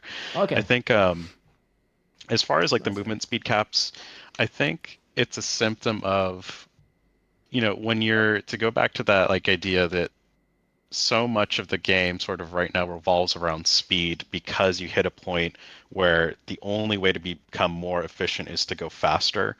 I think that's what's putting a lot of pressure on having to go extremely like blazing fast, you know, like we're like, it feels like, you know, 2 to 3 times faster than like Diablo 3 even, for example. And we think that that's more of a problem on like the difficulty not scaling appropriately with the rewards, right? Like you can imagine if there were more sort of torment tiers and things like that, it'd be more on like, well, how do I actually kill monsters effectively? But in the current state, you're overkilling monsters by like 10 to 20 times, even sometimes like 50 times. And the only way to become more efficient is to move faster. So to sort of put a period on what I'm saying, like we kind of want to ensure that monsters and difficulty and rewards are scaling so that the only way to be more efficient isn't just to move, you know, 50 screens a second, if that makes sense. Yeah, it does. I always like speed, and I don't know, like I still like. Oh, really, everyone loves speed. Yeah, everybody loves speed, and it just felt so good in D3. You know, like I could be on my spin to win Barb, and I could move around at 500% movement speed, or on my God Demon Hunter Gears of Dreadland 600% movement speed. I just spin around. It felt so smooth, and I'm often missing that, you know, in Diablo 4 right now. It's super fair.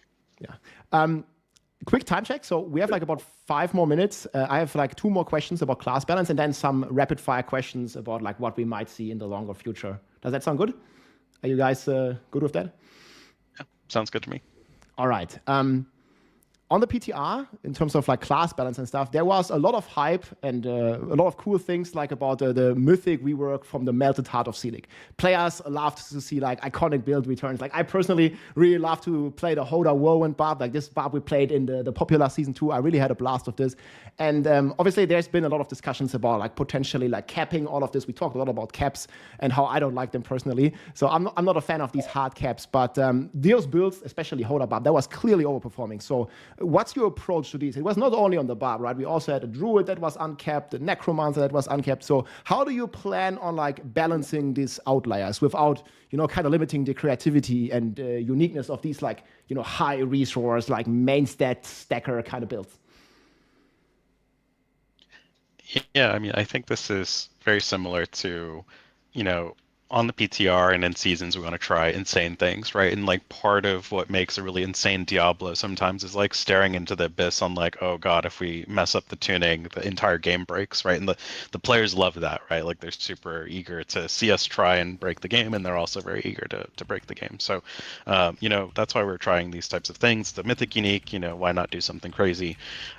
We did find in the PTR that, yeah, it was causing some insane problems, and it also just didn't feel good to see everything that expended all resources. So if you missed it, we actually got our first Diablo 4 developer really interview. Removing a lot of the creativity and fun of the game, right? Like even if it was perfectly balanced, it just didn't feel good. So we are going to be changing the amulet to keep the spirit of it, which is we want there to be sort of like this primary resource mana shield type of mythic unique. We think that's like a cool thing to have, but it's going to be much more tame. I think it's like doubling your resource, but then the conversion from damage to resource is much higher. So you're still as tanky as you were on BTR. We're just not creating, you know, several thousand primary resource. And we've also removed all the caps that were talking to resource as part of that change. Thank you. Yeah, so everything's uncapped again. Yeah, and then you can like keep scaling it into the end game. I really love the approach there, where you like it starts out very slow, like a bit like, you know, on the weaker side, like you just equipped it. It's not like you're an instant god instantly, and you have like very nice ways of scaling this with your character all the way into the end game. Love it. Totally. So that was our approach on that.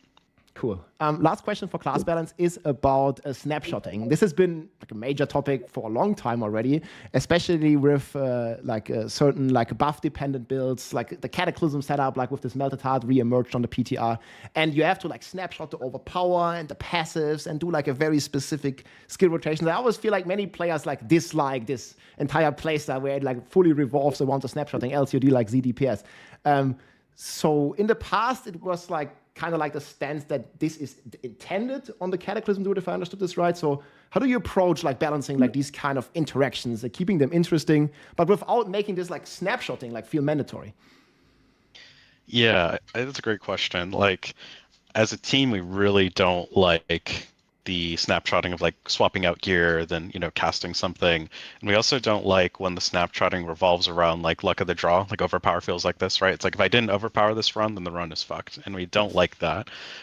So we're looking at mechanics that are obviously causing a lot of these snapshotting problems. Like I think concealment, for example, had this on the rogue where you conceal to get guaranteed crit and vulnerable, and then you would, you know, obviously snapshot that on your Dance of Knives, and we don't like that kind of thing. So we're moving more towards like duration buffs and things like that because we don't like encouraging this kind of playstyle. As far as like our main culprit, it feels like, you know, overpower is like sort of the main source of a lot of these really, you know, terrible snapshotting circumstances because it is so luck based. I will say one thing we do like though, and it's sort of like counter to what I just said, is I think if we say, you know, your next Cataclysm is going to do all these crazy things, we like that the entire cast of Cataclysm is going to do these crazy things. What we don't like is that when you cast Cataclysm, there's a chance that it's going to overpower that then makes it ridiculous, right? And we don't like that part of it. So, you know, we don't like snapshotting. We're looking at some of the more egregious mechanics that cause this really feel bad RNG snapshotting that we don't like. Okay, cool.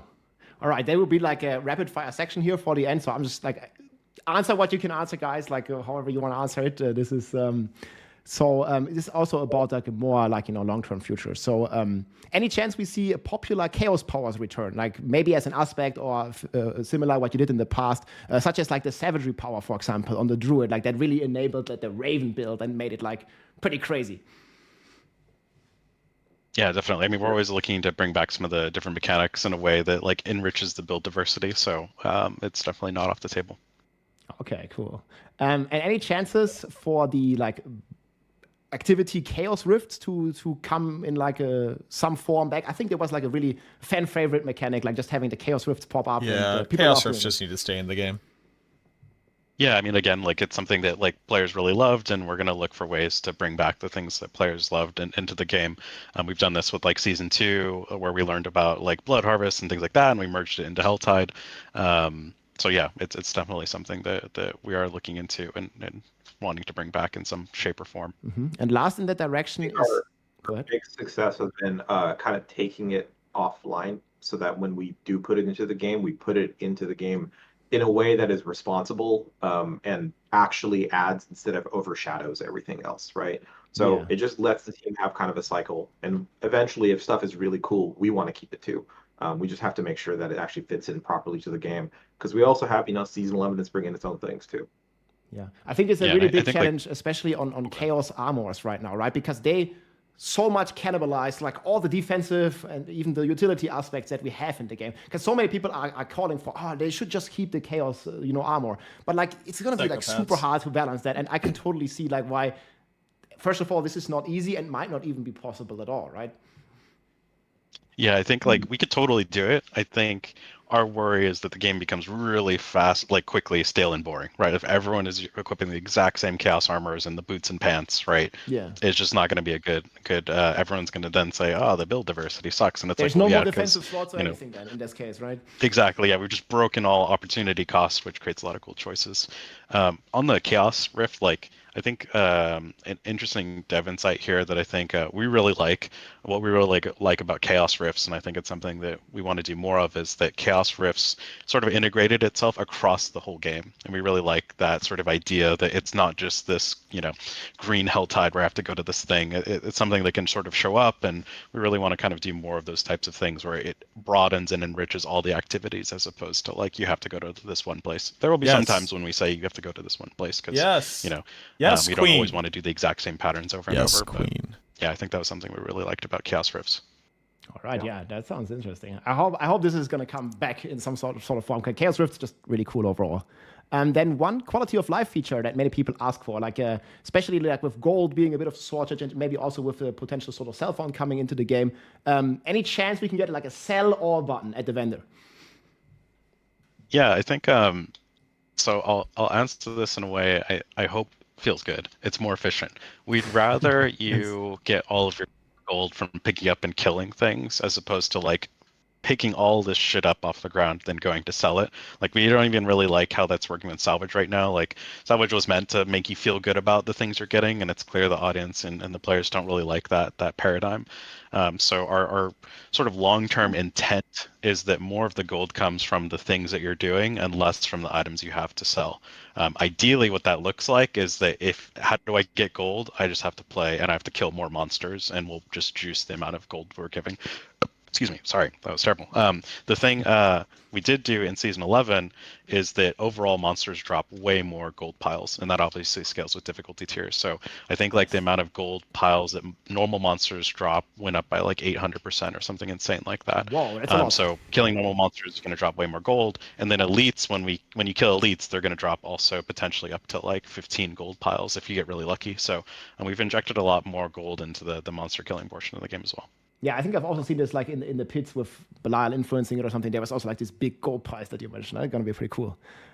Next thing is about trading. Like, would the team ever consider like an auction house or an in-game trading market? I know this has been asked a lot, but is there any like hope or any development on this?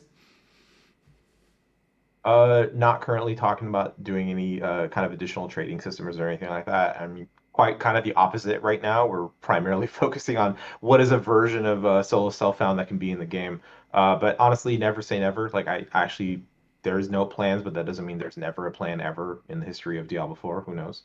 But it's not right now on our radar or something that we're thinking about. All right, fair.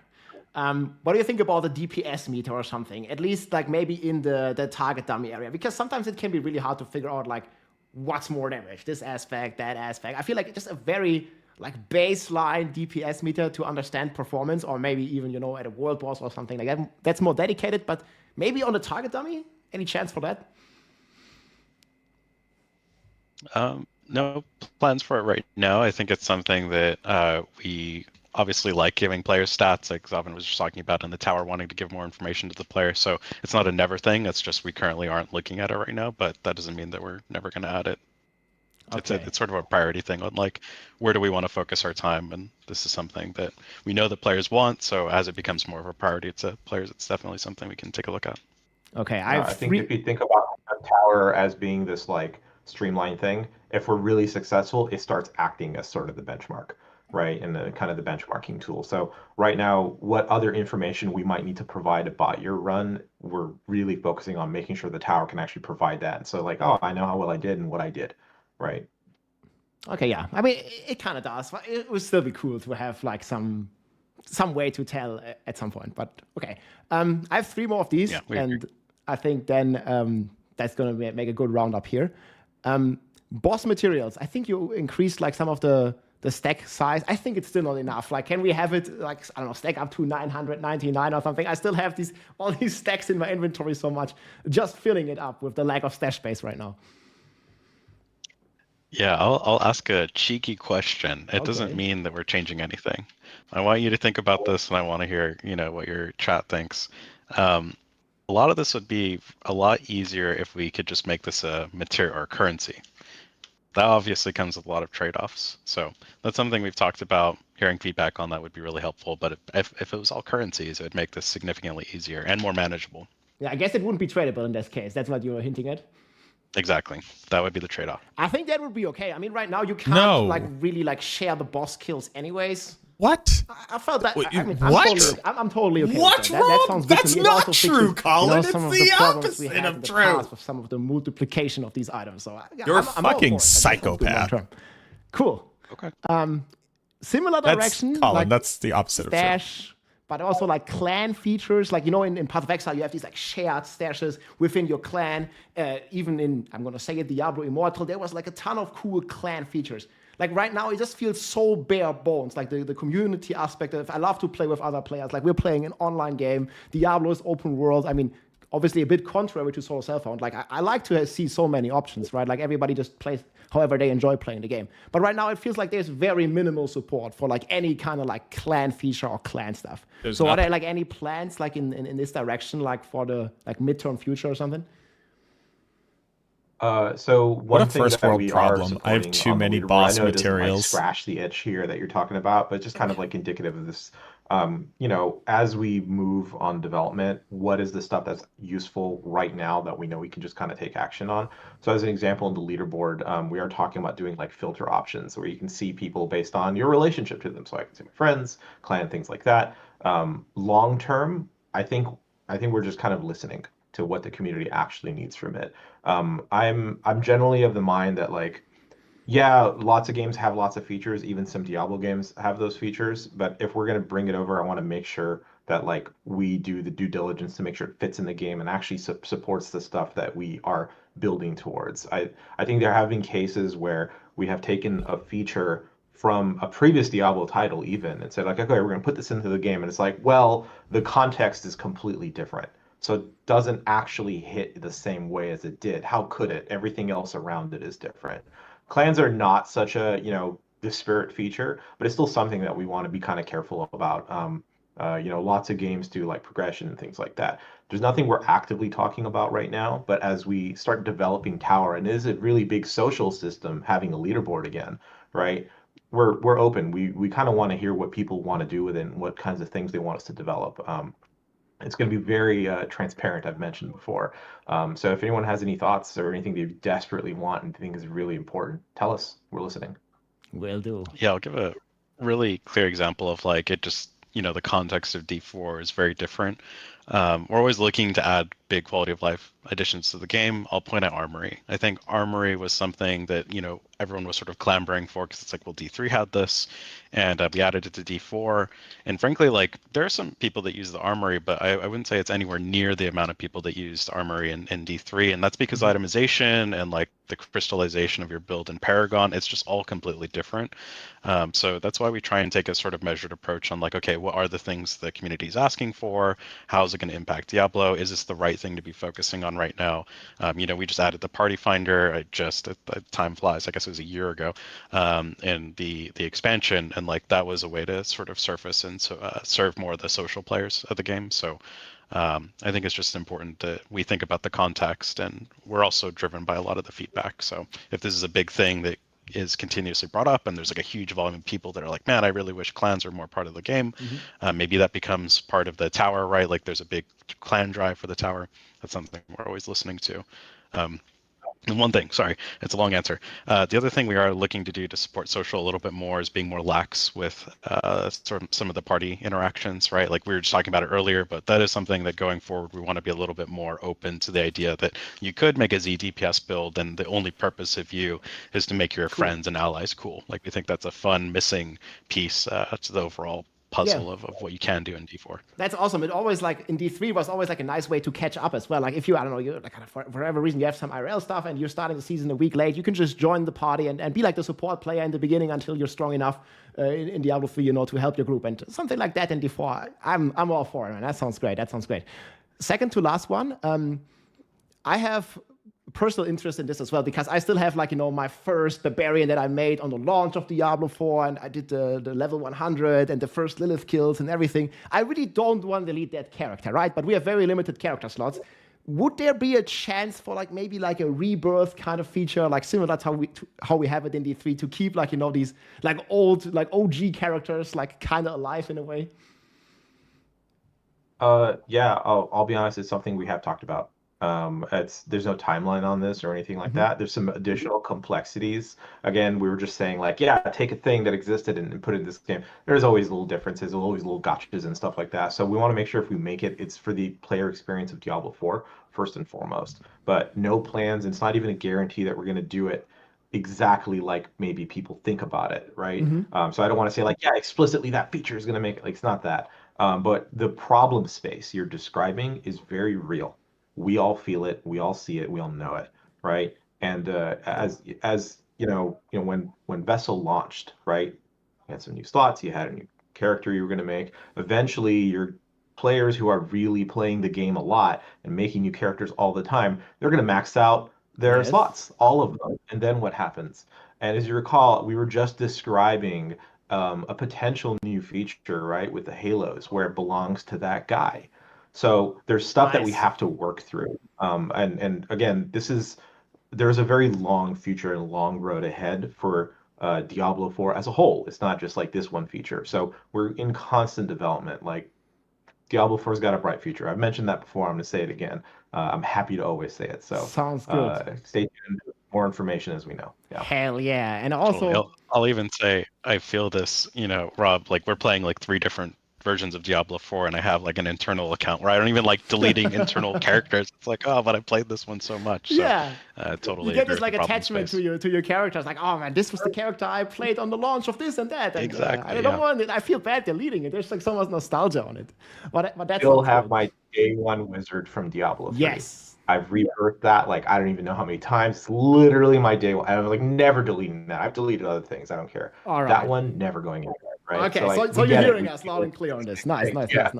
Okay, the last question with this like bright future in mind. So there recently was an announcement for Diablo 4 coming to China on the 11th or 12th of December. And parallel, there's this event called the Game Awards. Should Diablo fans be watching that? What do you guys think? Everyone should be watching gamer. it. Well, every gamer. We're gonna watch it. Yeah. Everyone should watch it. And Diablo wouldn't miss gamers the Game Awards. Okay, we ain't missing it. I mean, that's going to be close to the season launch, so I'm really excited for that. Sounds good. Thank you so much, my friends, for taking the time, joining us here, and being so open about all the things coming for Diablo 4. Really appreciate the transparency and all the insights in those changes to come. Thank you so much, my friends. Thanks for having us. Yeah, thank you, Rob. This is fun. All right, talk soon. GG, take care. GG. Hey guys. GG.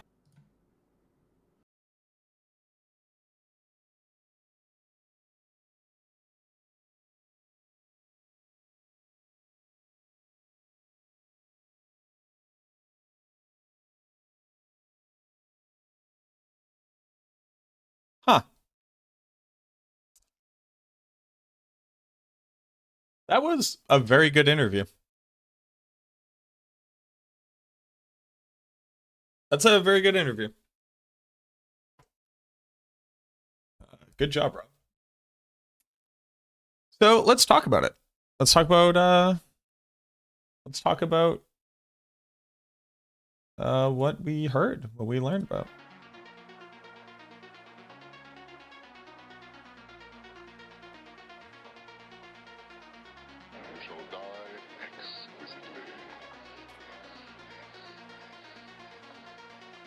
Wow, there's just like a lot. Yeah,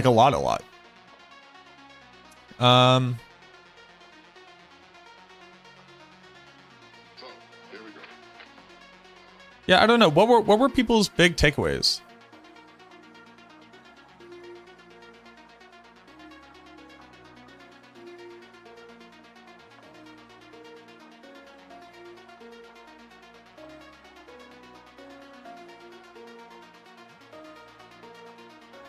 Teleport is not coming back. That's an interesting way to interpret what they said.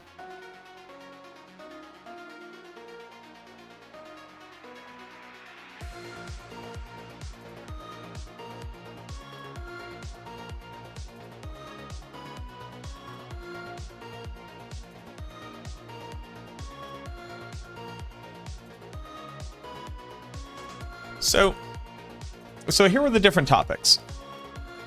It starts off with fun teleport isn't coming back. That's an interesting way to interpret it.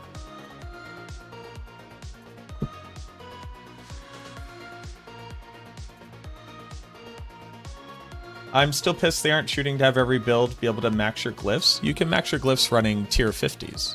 Being able to run tier 85s, you can very reasonably max your glyphs. Not sure what that alludes to.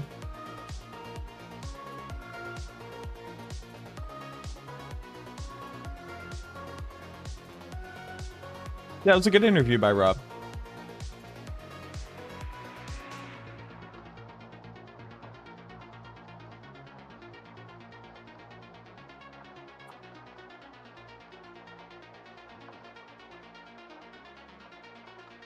Good interview.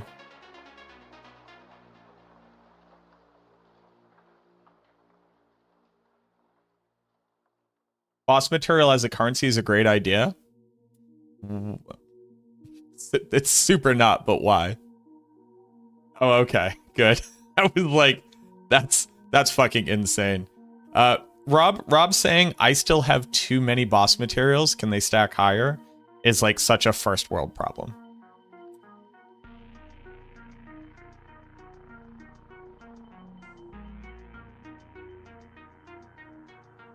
They might implement extra torment tiers. So my fear is that extra torment tiers will just be the current torment tiers, but with shorter bands between them, but with a higher high.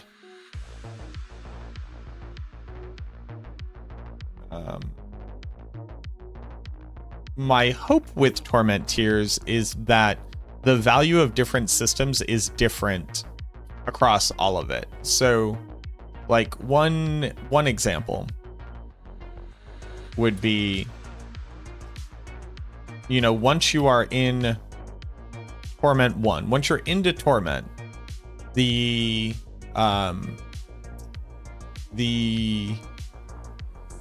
like if you were to take Helltide as an example, obviously higher Torment, more experience, that makes sense.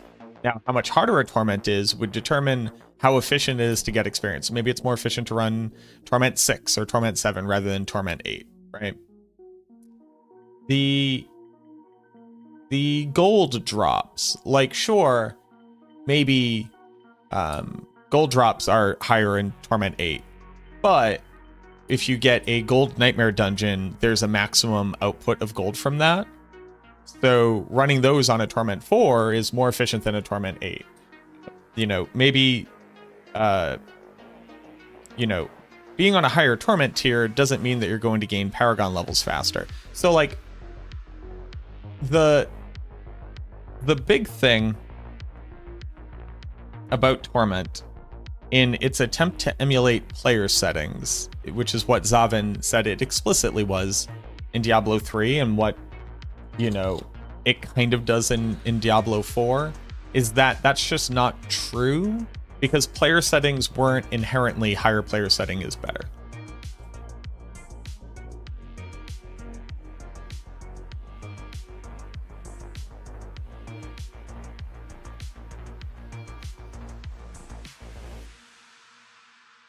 There's no world where you're getting the same drops in Torment 1 versus Torment 4 currently. It's like not even close how much better Torment 4 is than Torment 1. That is probably derived from an anecdotal misinterpretation of the data that you're receiving. I had also noticed a little bit earlier you had made a comment about I shouldn't have to copy an S+ tier build to be able to do hit tier 75. Now, I know this is hyperbolic and it's really just talking about not wanting to be a meta slave. There's no way to get away from the fact that like the meta is the meta. And you also don't have to play it. Right now, S tier runs pit tier 120. That means B tier runs pit tier 100, and this runs pit tier 90. Every build currently does above pit tier 90. I can't think of a world where you have... There's never been a Diablo 4 where you've needed to play an S tier build to do a putt above pit tier 75. That's never existed. I just really wanted to contextualize that because I didn't just want that to kind of sit out there. Oh, hold on, Woody. Let's compare notes.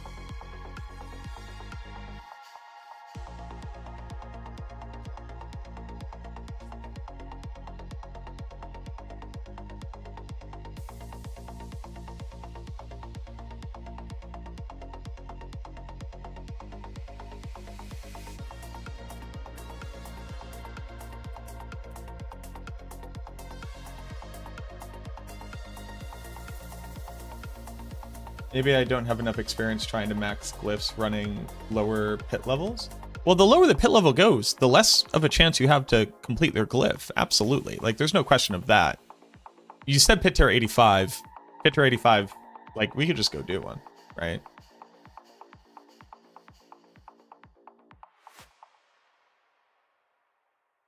I don't know what the percentage is. There's probably a list somewhere, but I could just go run one real quick.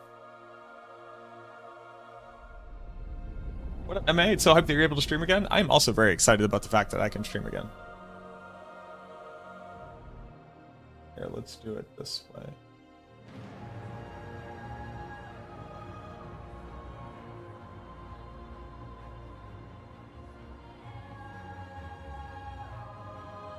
They still have too many guardrails? I would agree.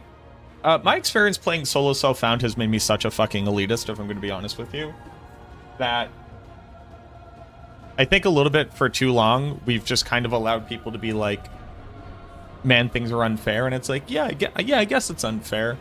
And I kind of had to be coming from a place where it's like, well, I get to play the game more and I get to trade.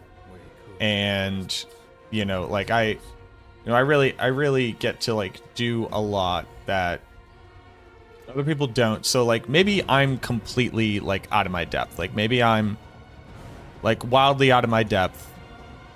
Maybe I really don't know like what people are going through, especially playing solo. And then I played completely solo self-found. And I completed like 8 builds worth of characters in 180. Oh. I completed...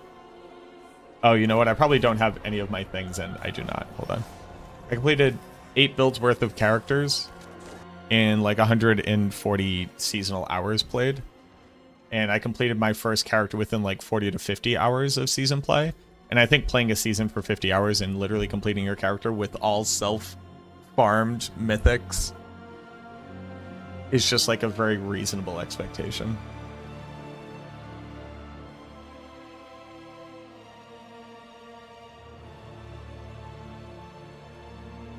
So like I'll be honest with you, I'm a bit of like that has really colored that has really colored my understanding of what a person is going through. Like, I think it's okay to have to play 50 hours to complete a character. Is that an unreasonable expectation? I don't think so.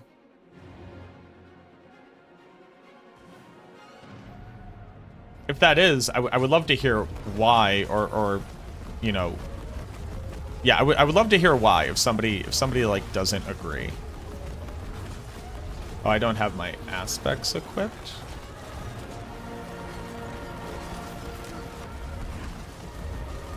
Please hold. Literally stronger than a Bloodlance build as playing Shadowblight. Please hold.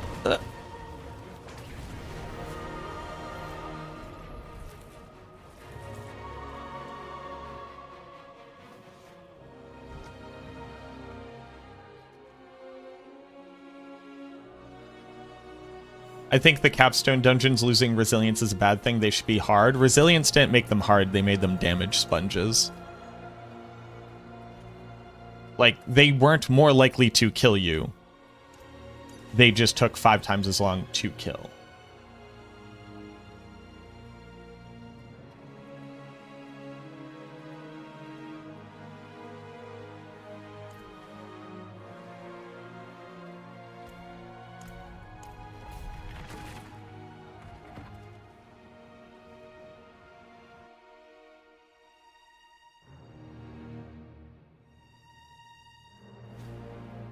But there was really, really good stuff in this interview.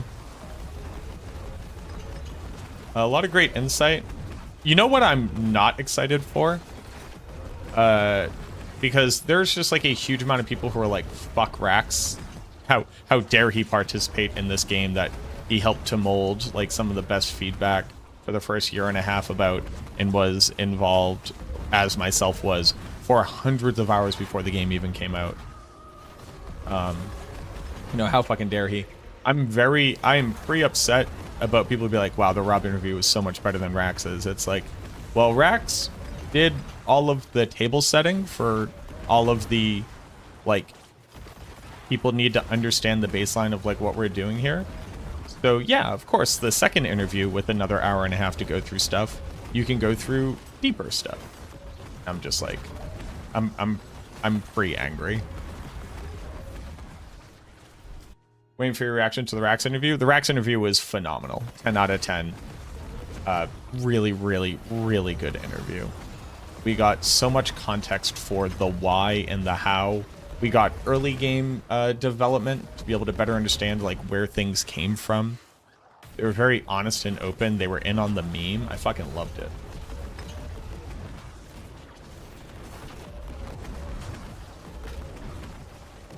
And like, quite frankly, the Rax hate is so fucking insane that I think it's just children who have like never had a moment of self-worth.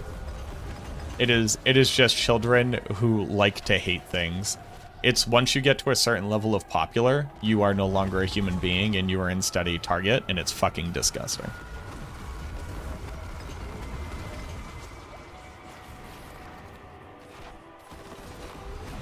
Like, I find it truly detestable. I think it is like subhuman fucking actions. That's how powerfully I feel about it. It makes me so angry. Like, these people make this content for free. Just don't fucking watch it. Holy shit. It's not like there's only 2 channels. Yeah, so Pit Tier 85 is success rate 45%. So about half the time. Oh, no, sorry, because it's based off the level of your glyph, right? So my glyphs... Okay, so here's it. Glyph 98 is a success rate of 8% if I'm running a Pit Tier 85. I have failed. Okay, great. Go again. That seems reasonable to me. So 87 is 45, here is 35. And then between there and there, it's 8. So it's losing... can I get a different one? Yeah, this seems reasonable. That's rough. Yeah, you're playing a weak build. I mean, like...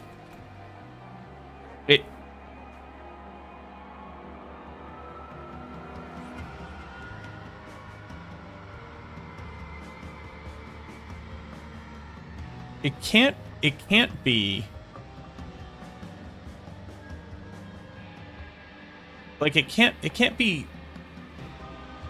everything, right? So it can't be I don't want to play the meta and I want to be able to do all the things that a meta build could do, and all I really care about is completing my character, and I don't like that it's harder for me to complete my character on a non-meta build than a meta build.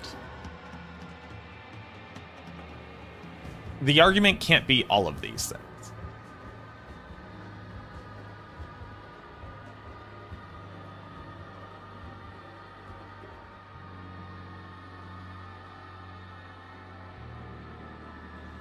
You know what I mean? Like, there has to be a baseline that they strive for.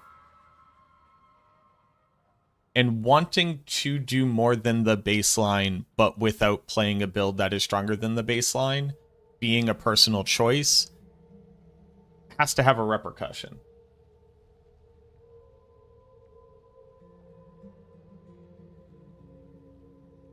Because it's just impossible to...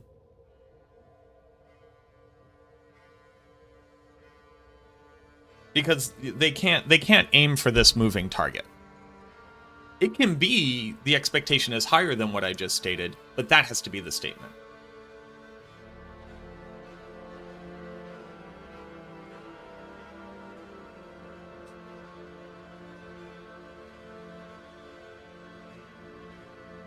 Yeah, I mean, that's about as deep as it goes.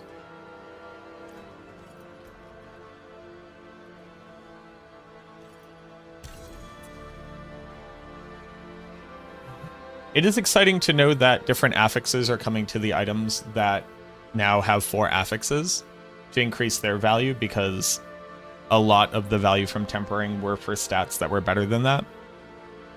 I'm wondering if attack speed is also going to be on one-handed weapons, because it's insane that it's only on two-handed weapons.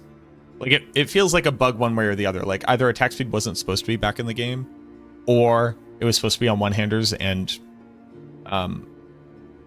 it just wasn't. You hate that you can't be farming with your Necro and drop a random unique for Druid? You can actually specifically do that in the Undercity. But I get the base of what you're saying. I would also like to have an itemization system like Diablo 2, where I could find gear for other classes that matter. And I don't like how locked gear became between classes.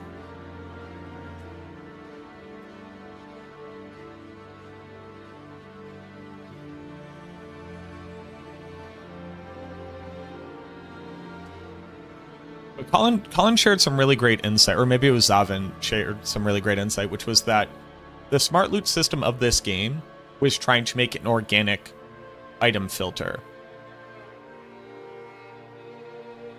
as opposed to an inorganic item filter.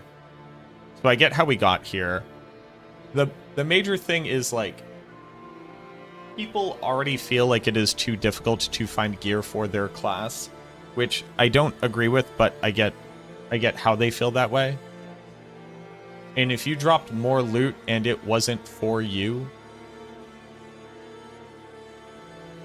I get where that frustration would increase. I think it would also increase the intelligence and the general game knowledge and inspire more opportunities for people to want to try other things. I think that would be healthier for the game. I can see how other people wouldn't like that.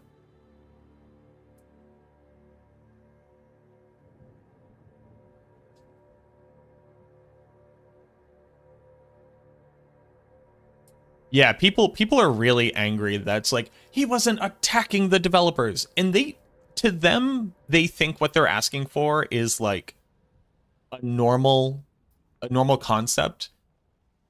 But what they're imagining is like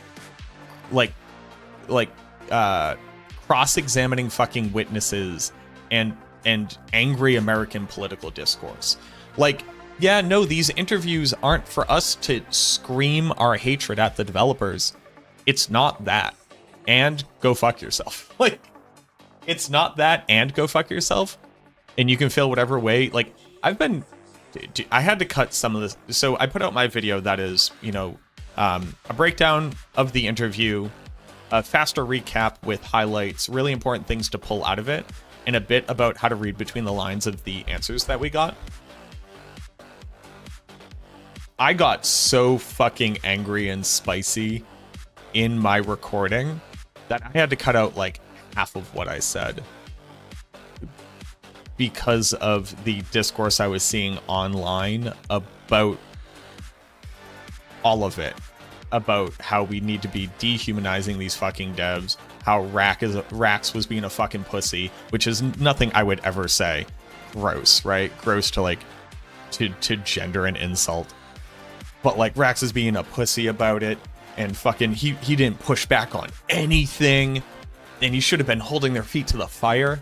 And it's like, hey, adults just talk to each other. And that's what we should strive for. And this anger and this vitriol you have is wildly misplaced. And if that's how you feel about things, I don't care if you're not a fan of the game. Like, I was getting heated. Like, sincerely, if you believe it is the job of an interviewer about a video game to just get some insights about the video game, that person's job is to like hold these developers responsible for the petty gripes of grown adults who care too much about playing a video game, and that's coming from somebody who professionally plays this video game, I think you're a fucking child. And I think you need to realize the entire world is not adversaries trying to get the best of each other. Like, that's where I'm at. And real quick, and go fuck yourself. Like, yeah, we want very honest answers out of the developers, and for things that they could talk about, that's what we got. Like, we got such good fucking insight about things that you otherwise never would have even have thought about. Like, so many, like, admissions of, like, failure points, you know, talking about strategies to move beyond those things, key takeaways that they had from them. Like, such amazing fucking insight.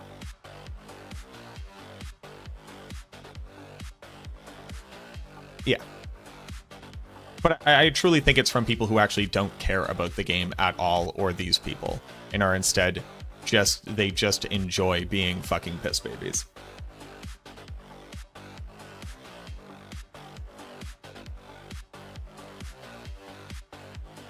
I became a D4 tourist.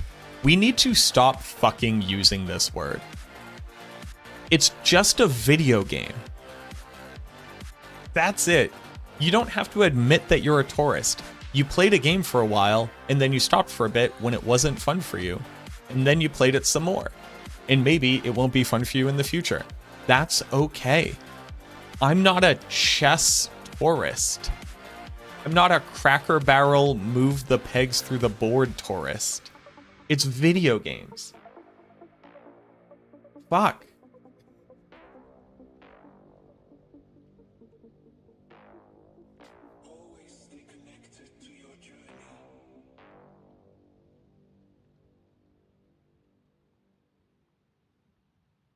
Pissing me off. You're not pissing me off. This thing where we've found another way to other people, because it's just fucking gatekeeping. It's so lame. Hey, hi. Hey everybody. How's it going? I'm MacroBioBoi. I am a 35-year-old white man. I am non-binary, but I clearly look like a man, right? White man who grew up pretty poor and then in the suburbs. I have a college education. I have cared more about video games than most other things for my entire existence. I grew up on video games. I still play some of the video games that I played as a kid to this day. I still play original EverQuest. I still play Heroes of Might and Magic. I still go back and play Diablo 2. I actually go back. I go back and I play Fairy Tale 2 Halls of the Dead. I own it on its original CD.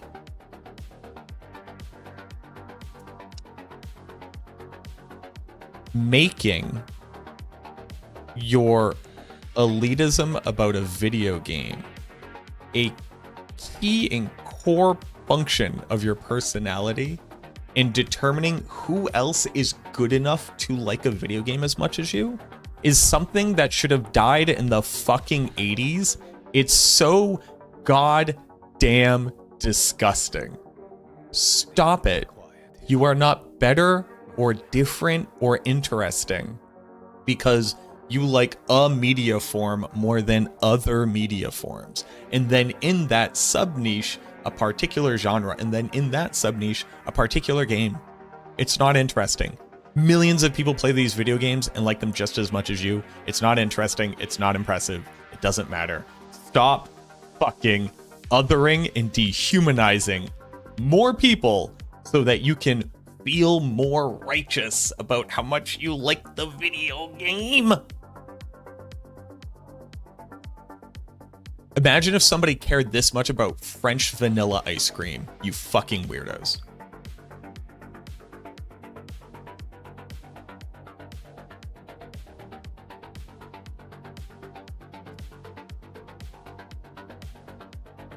Adults can also disagree in conversation and push back politely. Sure. Yeah, Rob pushed back on some concepts, right?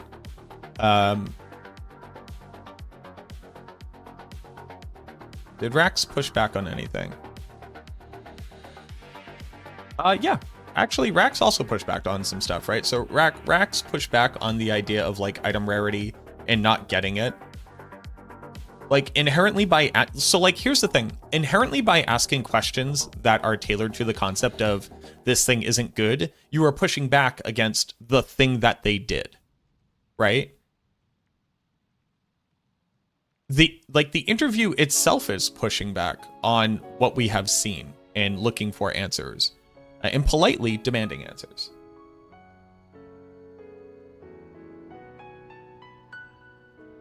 Yeah. Thanks for being you as a fellow non-binary. I hope you feel less alone in the game. Fuck yeah, bro.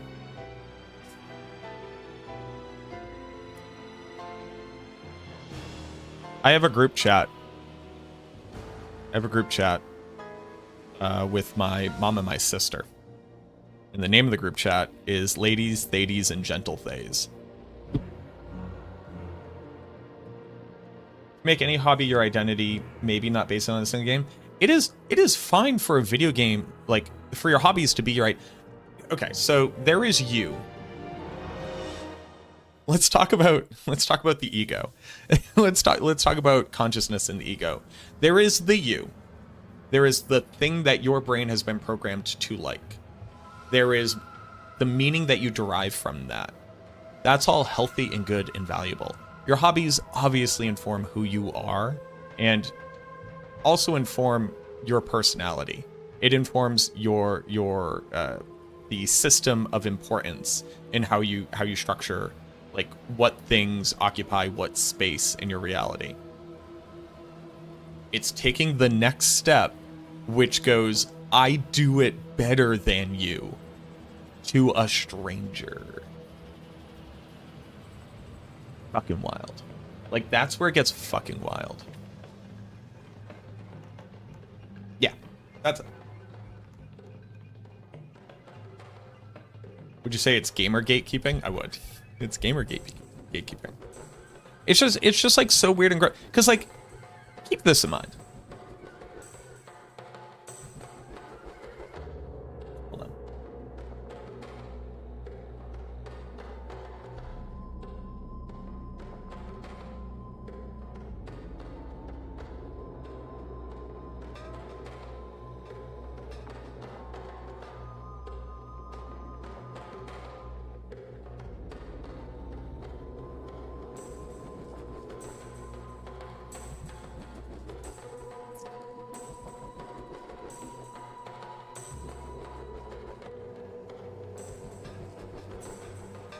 Here's the demographics.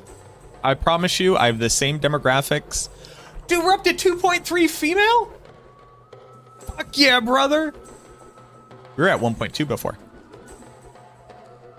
These are the demographics.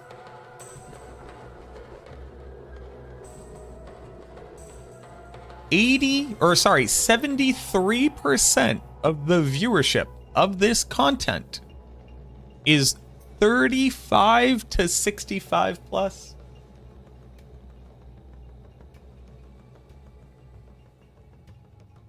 No fucking excuses. Learn to have a personality. Be a person. Be a human. Be empathetic. You should have learned by now.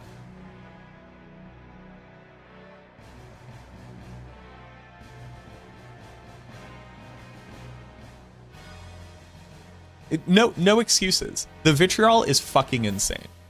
Like, it is sad that you have nothing better to do. It is truly sad. And you should feel bad and use that shame to motivate yourself to do something different. Like, hard stop.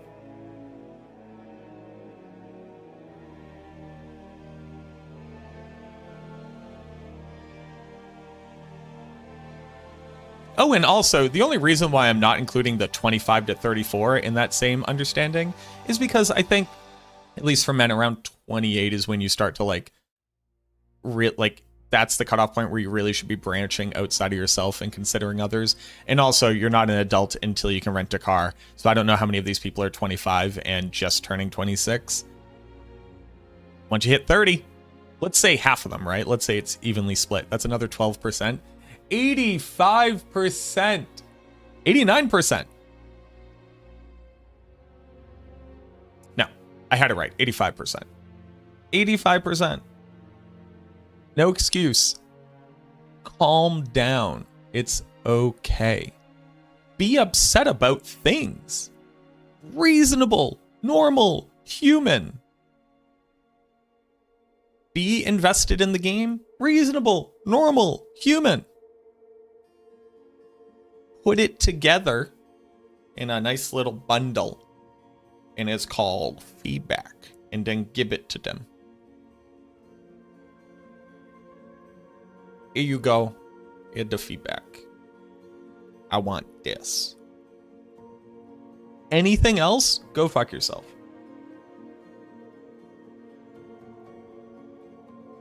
It's gross.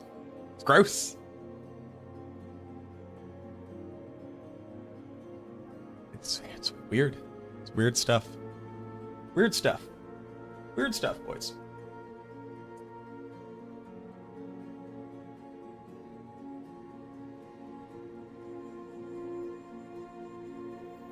Zavin did say everybody should be watching.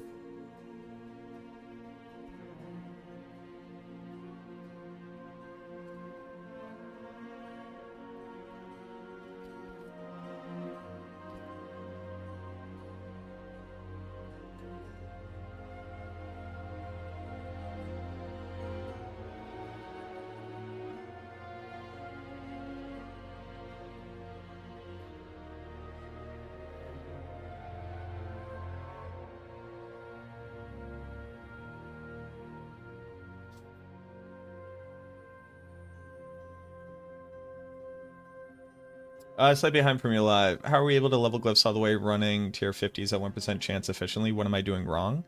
How can you do it efficiently? You've added one too many caveats. My statement was that you can do it. So the statement that being able to run a tier 85 and not being able to do it is hyperbolic because you can technically be doing it from pit tier 50. How do you do it efficiently? I don't know what you mean by efficiently there. Also, any build in this game, especially in Season 10, can run tier 80. So we should be worrying about tier 50. But it's the even builds that couldn't even get into Torment 4 can level up their glyphs to 100 given enough time.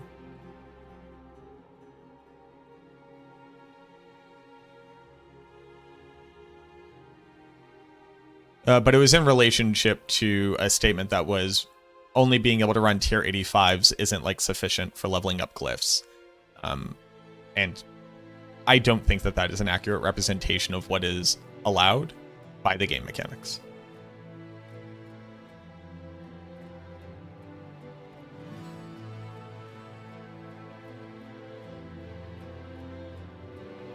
But like even bad builds with bad gear can be running tier 70 right now.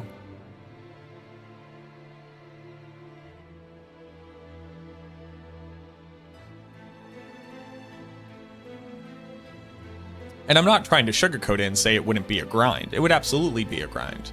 But if the argument is that a build being able to run tier 85 as a baseline isn't healthy because you can't realistically level up your glyphs, which is not a true statement, which means that the power imbalance is still in a bad place, which I don't think means that, like, I don't think that those two things are a given with each other, is basically it.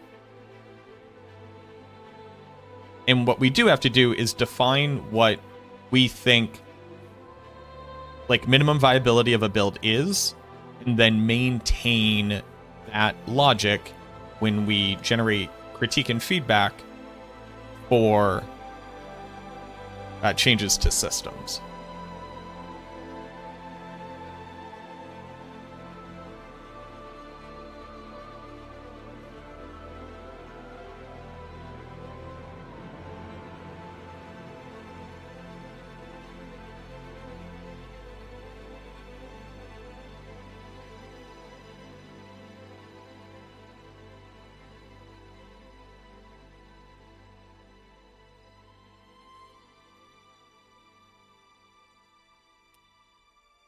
You know, like that's, yeah. I mean, the whole topic, it's a bigger topic than that. and we can dive into each individual part. Then throw the word efficiently. Yeah, the word efficiently doesn't like... The word efficiently here can't mean what efficiently would mean if this was a different context, right? Like, the question with that many caveats of, if I'm running a tier 50, am I doing something wrong, or is there an efficiency that I can gain? Yes, there is. The efficiency you can gain is running higher than a tier 50, and if your build can't run higher than a tier 50, the build that you're playing is not a competently built build, which is not a damnation of your attempts, but that is an intrinsic truth. That's an inherent truth of the reality based off of what the minimum viable build in the game can currently accomplish. Yeah.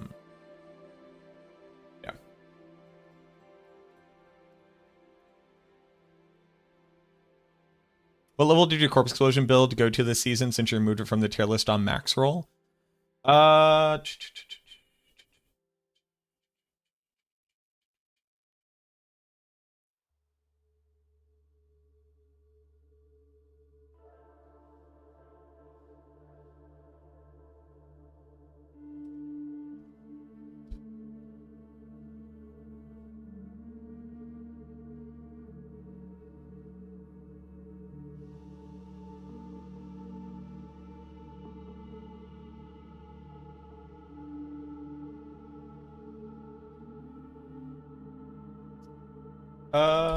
Sorry, hold on.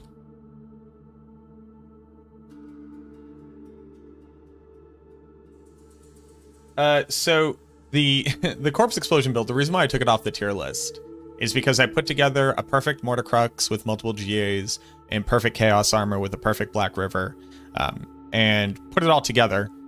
And I think I was doing like a tier 80, and then I just cast Blight and like quadrupled my damage output. So I refused to even I refused to even like make it seem like this build was worth your time when completely building for Corpse Explosion in every single way was outperformed by just casting Blight because you happen to use a Chaos Armor Ebon Piercer.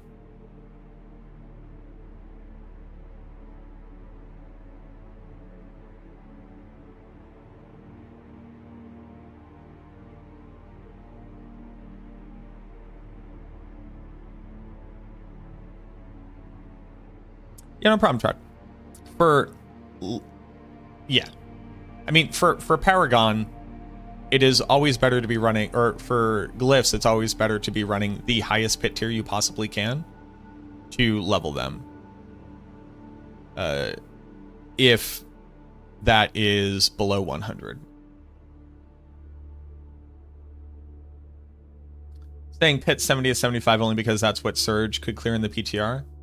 Yeah, so so we're at the point post PTR and post feedback where we shouldn't assume that anything we saw in the PTR will even vaguely resemble what we'll see walking out of the PTR. There's this, so like there's a cycle, which is walking into the PTR, we start to develop new expectations. Getting into the PTR, we solidify those expectations. Post PTR, we reflect on those expectations, generate feedback, and then should stop holding the game responsible for that. Because one, it was never an actual thing in the game, right? It was strictly a test. And two, every time we walk out of a PTR, the list of changes are significantly larger than when we walked into the PTR. So when Colin says we're looking to have, one, we're reducing pit tier scaling by 5 to 10 tiers, which already puts, let's even say we use the same expectation. That already means that Blood Surge is running 80 to 85. And also, we're looking for everyone to be able to be doing 80 to 85, which would generally mean that also they are going to be buffing the worst builds.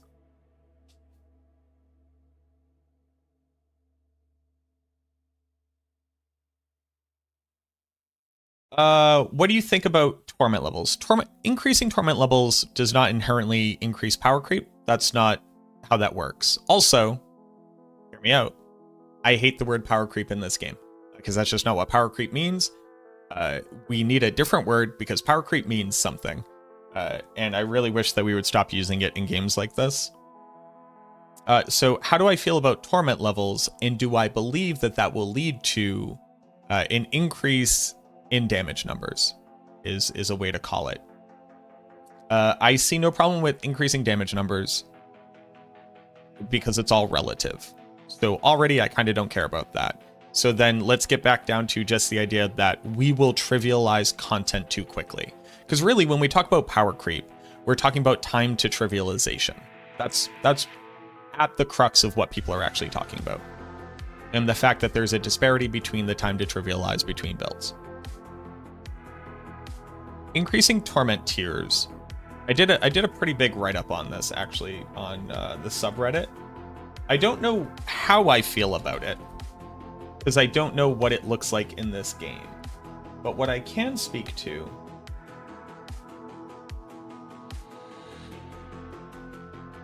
This post was deleted? Damn.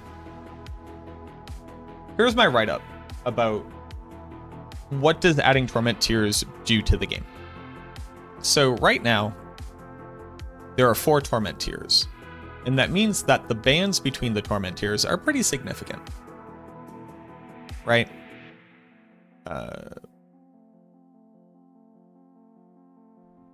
Let's go look.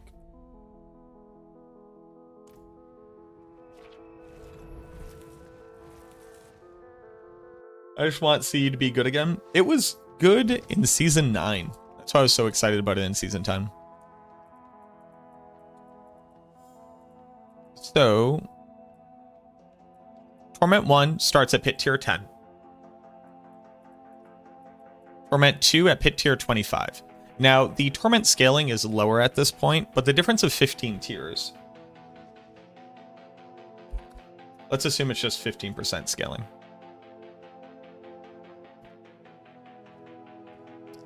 Your build has to be 8 times stronger than it is in Torment 1 to be able to do Torment 2. Torment 2 to Torment 4 is another 15 levels, so 8 times stronger.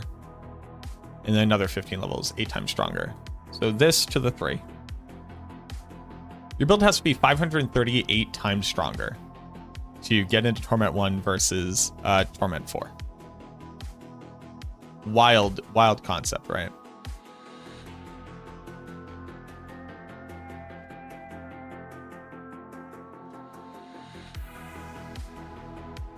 That's like, you can't mathematically really like rock that.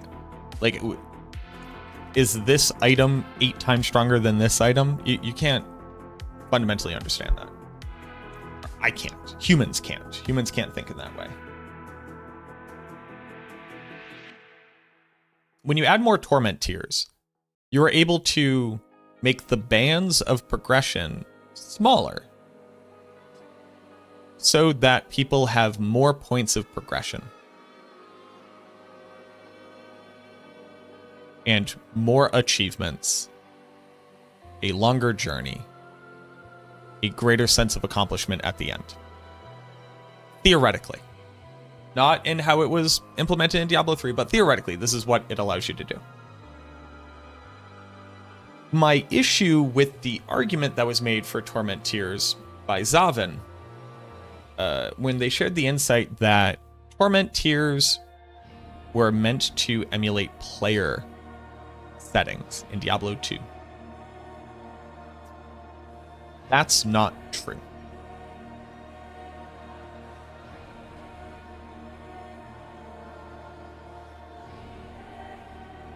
I'm actually going to record this.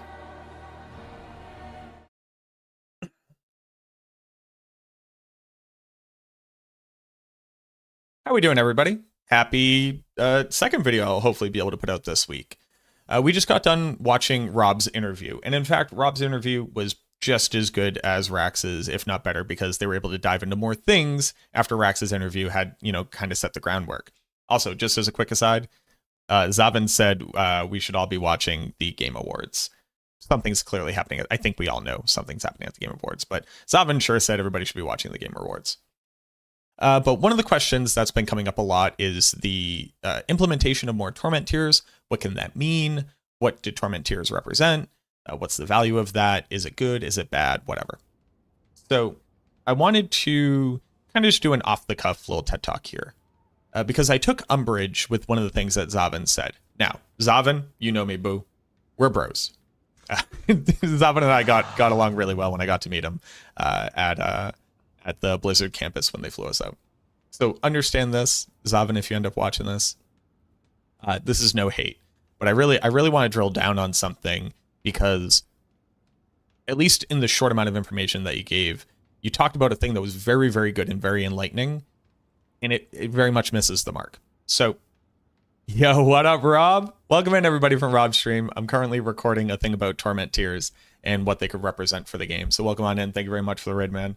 Let's go. That was hey, man, that was a very, very good interview. Very good interview. Got a lot of stuff from it. Great questions, good energy. People really felt the excitement, man. It was very good. Thank you for the raid. Welcome in, everybody. If you don't know me, my name is MacroBioBoi. You know, Rob and I have worked together in the past, but I'm the Necro guy. At this point, that's what I am, right? I'm the Necro guy. But we're currently talking about torment tiers, them adding more torment tiers to the game, what that could mean for the game, and what I think it has to be able to accomplish for it to not just be a redo of Diablo 3, where you just run the highest torment and that nothing else matters. Just a little bit of German internet stuff there. I was like, yeah, rest in peace, Starlink, man. But no, you did a really good job.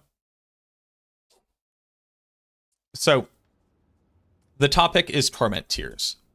And one of the insights that Zavin shared with us was that torment tiers in Diablo 3 and ultimately in Diablo 4 are an emulation of player settings from Diablo 2.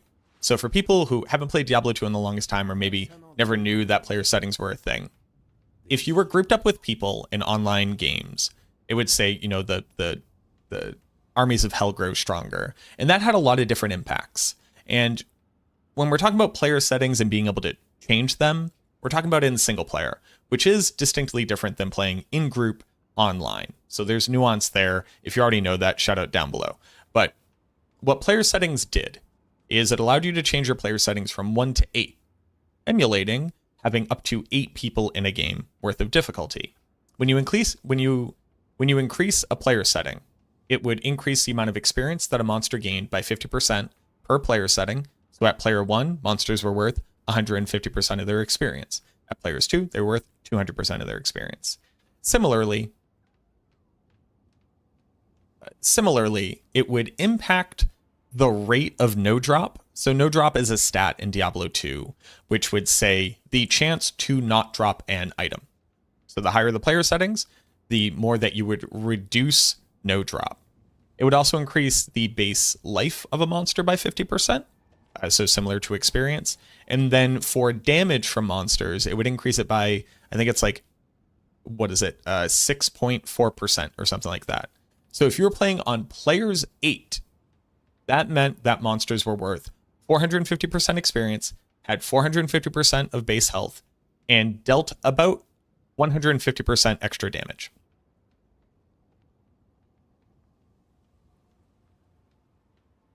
And then on top of that, you would decrease the chance of a monster not dropping items. And when we talk about player settings, it wasn't just that playing on a higher player setting was better. So I'm going to get pretty nitty-gritty about the nuances here, but it really shines a light. It really hangs a lantern on why saying torment is an emulation of player settings doesn't really work. Because it seems like it works like that on paper, right? Torment 4, monsters are harder, they do more damage, they drop more stuff. Bada bing, bada boom. There you go, it's player settings. But let me explain some stuff. Thank you for the follow, Closa. There are elite monsters in Diablo 2. If you remember Shank the Overseer, Eldritch, the Rectifier, Pindleskin, Thresh Socket, Rockinishu, Bishi Bosh. These are all things that Battlemaid Serena. These are all elites in the game, or super elites in the game. These are all uniques in the game. Super uniques is what we would call them. Super unique enemies. They will always drop 2 items and 4 potions. It doesn't matter if you kill them on players 1. It doesn't matter if you kill them on players 8. If you fight them on players 8, they'll be harder, they'll give you more experience, but they won't drop more items.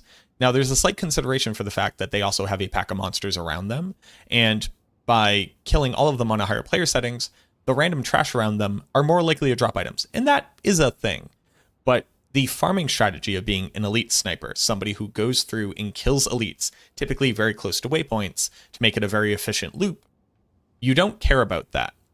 There's the secondary effect too, which is that barbarians had a thing called find item, or horking, you might have heard it referred to as. This is a % chance for the monster to drop items from its item drop table. This also doesn't care about player settings. So if you have a 70% chance to make a super unique drop its items again, that's the chance. It doesn't care about player settings. So already player settings doesn't necessarily mean bigger is better. But that's kind of niche, right? Let's talk about farming density. Your ability to farm density, meaning killing a lot of monsters that are not guaranteed to drop an item, benefits from higher player settings. The issue is that in single player games, the no drop chance is only ever actually decreased every 2 player settings. So 1, 3, 5, and 7. What does this mean? Killing on players 2 doesn't change it, killing on players 4 doesn't change it, killing on players 6 doesn't change it, and killing on players 8 doesn't change it. So that means that the best density farming builds in the game didn't want to play on players 8 if they didn't care about experience. They only wanted to play on players 7. They only wanted to play on player 7 for maximum efficiency. Okay, that's also kind of niche. Most builds that could play on, player 7 could probably kill on players 8 too. But that is a loss of efficiency. It is a difference in the farming strategy. Okay, what about bosses? Killing a boss on a higher player settings drops more items. But did you know that Bale and Diablo actually have maximum no drop rates, like the minimum amount of no drop that they can hit? So killing them on players 7 actually doesn't further increase how many items that they're going to drop. So killing them on players 5 is actually better. And in fact, I think Bale, if I'm not mistaken, it's been a while since I've, checked in on this. Bale might even be players 3. I actually forget. But it goes even further than that. The Countess, you remember the Countess, the lady who drops all of the runes in the tower. She actually has a special loot drop table. It is a combination of runes that she can drop from, and she can drop up to 6 total items. So it turns out that if you kill her on players 1, so the lowest player setting, you are more likely to get runes from her, because the way that the game works is that it checks its no drop and it attempts to drop from regular items first. And then if it didn't, it attempts to drop from the special rune drop table. So if you kill her on player 7 and she drops from her regular loot table and she just drops like random magic and gear, then she won't drop as many runes. So killing her on players 1 is actually better than killing her on player 7, even though she drops a ton of items and you would think that it would work differently. All of this is to say that there were emergent farming strategies between the different player settings that gave different value to what you did in the game, and it gave builds different ways of being powerful. In Diablo 4 right now, your build has to be able to clear density and kill bosses. Why? Because every content type in the game that matters has density and bosses. Nightmare dungeons have density and bosses. The tower has density and bosses. The pit has density and bosses. If you want to farm Belial, you have to kill a boss. But how do you get the boss, Matt? You have to go do density farming in the Helltide. Oh, the Helltide also has wandering bosses in it. The events have bosses in it. And also there's the Blood Maiden, who is a boss. Every single Undercity, you clear density and then you kill a boss. So your build has to be good at clearing density and single target damage. So already we see a difference between this and Diablo 2, right? Even if there were elites to go farm, which there used to be, there are actually secret elites all over this game that have unique rare item bases that used to be the best items in the game, and now they're just garbage. And I know Colin is really upset about that. I know Colin wants to do something about it. Colin, please do something about that. Please do it. But to that idea, if there were elites in this game to even farm, that wouldn't matter because your build can't only do that thing. It has to be able to do both things. So already there isn't this idea between elite sniping and density farming. Okay, Well, what about everything else? Well, there are builds that are really good at running high pit tier. There are builds that are really good at running the highest pit tier, and then there are also builds that are really good at speed farming lower pit tiers. This is kind of the only place where player settings is technically alive and well, because the scaling of XP is not worth the loss of efficiency. But this is not found in the rest of the game. If you want the best outcomes from looting chests and doing Helltide and doing bosses and being able to push and clear your Paragon levels and also push your glyphs, you need to be farming on the highest Torment level. Everything below that may be more efficient for where your build is currently, but in comparison is strictly less efficient. Okay, great. Harley Jade, thank you very much for the follow. Okay, great. That was a long rant. How does this now feed back into this idea of adding more torments to the game? And what is the benefit of adding more torments to the game? Sid Barna, thank you very much for the follow. While the user has now deleted this post, basically they were like, don't add more torments, or what's the purpose of this? And I did this write-up, and I'm not just going to read it verbatim, but I did this write-up, and I actually felt pretty good about this write-up, because my initial thought was, why would you ever add more torments? It's already such a disparity. Like, what's the purpose? But let's talk about what a torment fundamentally does.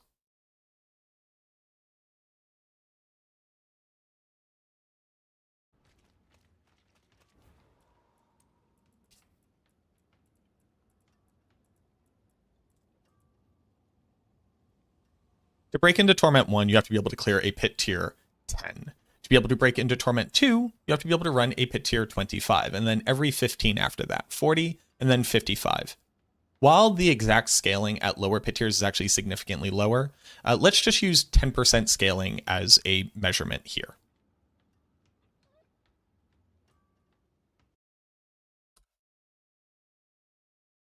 If the scaling is 10% increased life, meaning you have to do 10% more damage to be able to run the same pit tier in the same amount of time, 1.1, which would be a 10% increase raised to the power of 15, means that the difference between Torment 1 and Torment 2 is your build has to be doing 4 times as much damage. You need to find 300% multiplicative damage. This goes even further, right? The difference between Torment 2 and Torment 3 is the same, and then the difference between Torment 3 and Torment 4 is the same. And what that means is that you could just take this to the third, and that means that your build has to be doing nearly 73x your total damage. You need to find 630% you need to find 7,100% increased damage. That's impossible to grok, right? Like that doesn't like make sense to us. But every time you want to beef up your ability to do the next Torment tier, currently, you have to find 4x your damage. And when you do the total, it's 73x your damage. That's because the Torment tiers, the bands between them, are very stark. And also, I hope that this helps to, better rationalize just how much power is on our builds, because getting into Torment 4 is nothing. It's doing Torment 120 that some builds are currently able to do, right? So just like keep that as a reference point.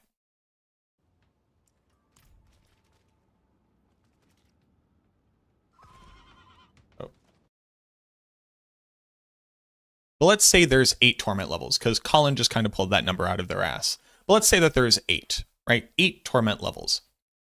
Okay, it's probably not just redistributing the challenge through the Torment levels. Almost certainly it is scaling higher than what Torment 4 currently does. And why do they have to do that? Well, it turns out that the power on characters, even after the nerf, coming in Season 11, a lot of builds are still insanely powerful. When you have more chops, more cuts, more slices, you can have smaller bands of increase. In Rob's most recent interview with the devs, Colin explained the fact that they didn't like the reality where you could be blasting Torment 3, but not have the damage to get into Torment 4. And there wasn't a great transition point, because if you're already at the point of like trivializing content, but you've made it all the way into Torment 3, you aren't typically looking to start over in going back to a slog in the next Torment level. the difference between being able to trivialize one tier and barely do another tier was too big. So let's say we have 8 slices of this track of progression. The bands don't have to be 4 times your damage. Maybe they're only 2 times your damage. Okay, so now getting up to 4 times your damage gets you 2 tiers. Not really, that's not how that works. It'd be slightly less than 2 tiers. But you get what I'm saying. Okay, cool. That amount of progression I got me further in. Now, the trained eye will say, well, Mac, if it's 4 verse 8 and it's 2 verse 1, that's the same thing. Of course it is. Human psychology doesn't care about truth. It cares about feel. And it cares about ability to adapt. And it cares about perception. So let's assume that's not just a Houdini trick and it's not just, pushing it out further and further. That again, the higher end will be harder than what Torment 4 currently is. What it allows them to do is have more places by which to look at exactly where a build is suffering, right? If both builds are only getting to Torment 3, but one's right on the cusp of Torment 4 and one is barely into Torment 3, if all you know is that they both end up there, you haven't actually learned you haven't gained valuable heuristics. You can't use the data that you have to be able to make informed decisions about balance. But if one build is Torment 3 and one build is Torment 4, when there's 8 of them, we know exactly the maximum and minimum difference between these builds, right? So that's one of the benefits. Spreading out the challenge progression gives you more meaningful steps, increases the length that you are experiencing progression, and ultimately ARPGs are first about experiencing progression and then about experiencing godhood. And the more natural and organic you can experience progression over, typically the better that you feel, as well as more builds being able to experience more of that journey. So we have a better journey. We have a better differentiation of success rate of builds. We have better mechanisms for being able to determine balance. What else do we get out of it? Well, right now, there's not a lot of places to put stuff, which is a kind of funny way to think about it. But right now, the Seasons Journey requires you to get into Torment 4 to be able to complete it. I actually really don't like that. Because if Torment 4 was meant to be aspirational, which I think they've generally walked back at this point, then tying the Seasons Journey, which is an inherent list of accomplishments that the devs say, you are expected to do this in a season. If your build can't do that, then they've been lied to, right? And that doesn't feel good. Oversoul in the Cook, thank you for the follows.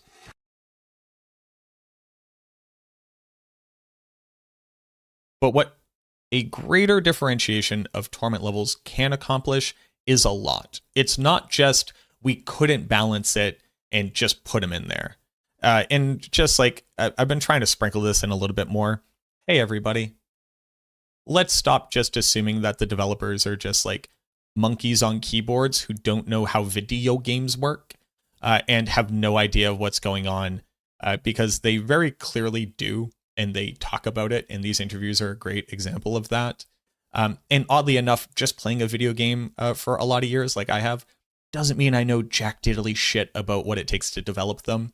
And it's okay to critique stuff and to give feedback, and it's not okay to be a huge fucking asshole. So let's just cut that out if we can. If not, that's fine.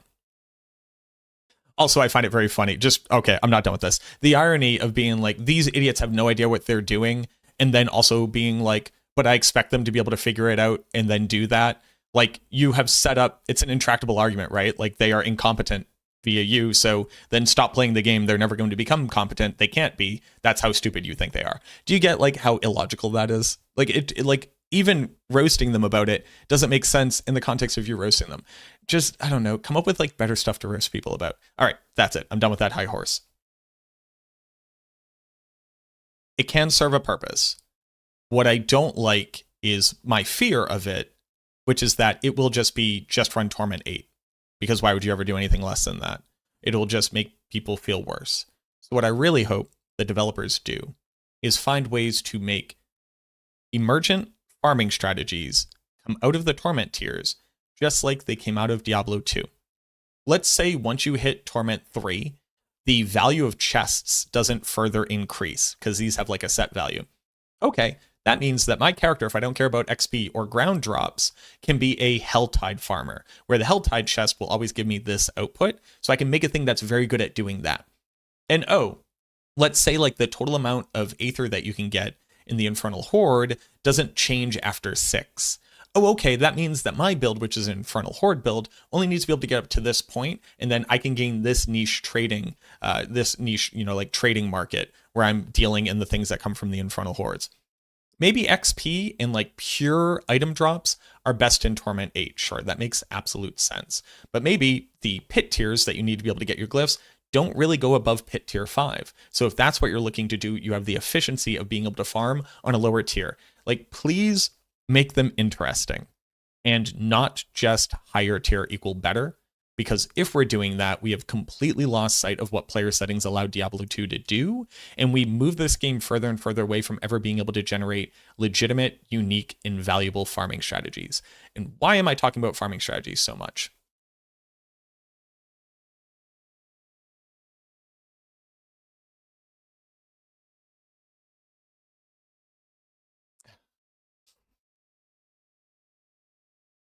Also, I am going to take a quick little second. This isn't going to be in the video. Random YouTube chatter I've never seen before, ever in my entire life. You've never been here before. We roast them because they can't deliver a game since 2.5 years. You haven't been playing a game for 2.5 years? That doesn't make fucking sense, huh, you baby? We give them feedback and nothing changes. Literally incorrect. They constantly change it consistently, specifically to our feedback all the time, and you see that every single time. Again, just not fucking right. Come down from your D4 praising horse, put your rainbow glasses away. Ah, a little bit of a bigoted gay joke there. Hey, bud, I've been sucking dick since you were in fucking diapers. You can fuck off. Does that feel good? Probably doesn't. Trying to mock me for being gay or inciting homosexuality is nothing, homie. Homie, I've been gay. I've done shit harder than you have. Your only job is content creation.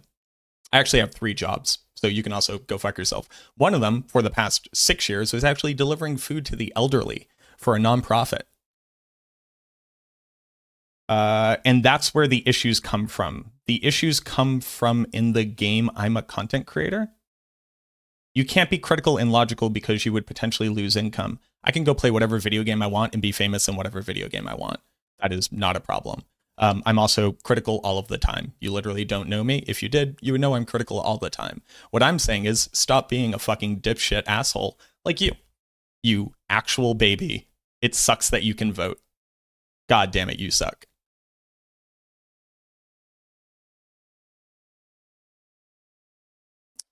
So, back to the video. Why are farming strategies so important? It turns out that a lot of the issues that I see in the game stem from direct power leading to direct torment level and pit tier seems to be the only differentiating factor. We see a very slight difference of this in the Infernal Hordes, where the minimum damage to be able to kill a monster is so much lower because you could just do it at the base difficulty of Torment 4 that you're able to finally optimize into speed and AoE clear, where the bosses at the end aren't really like bosses in the same sense where you have to fight them for multiple minutes. So the minimum DPS that you need for them to be efficient doesn't mean that you have to have a single target skill.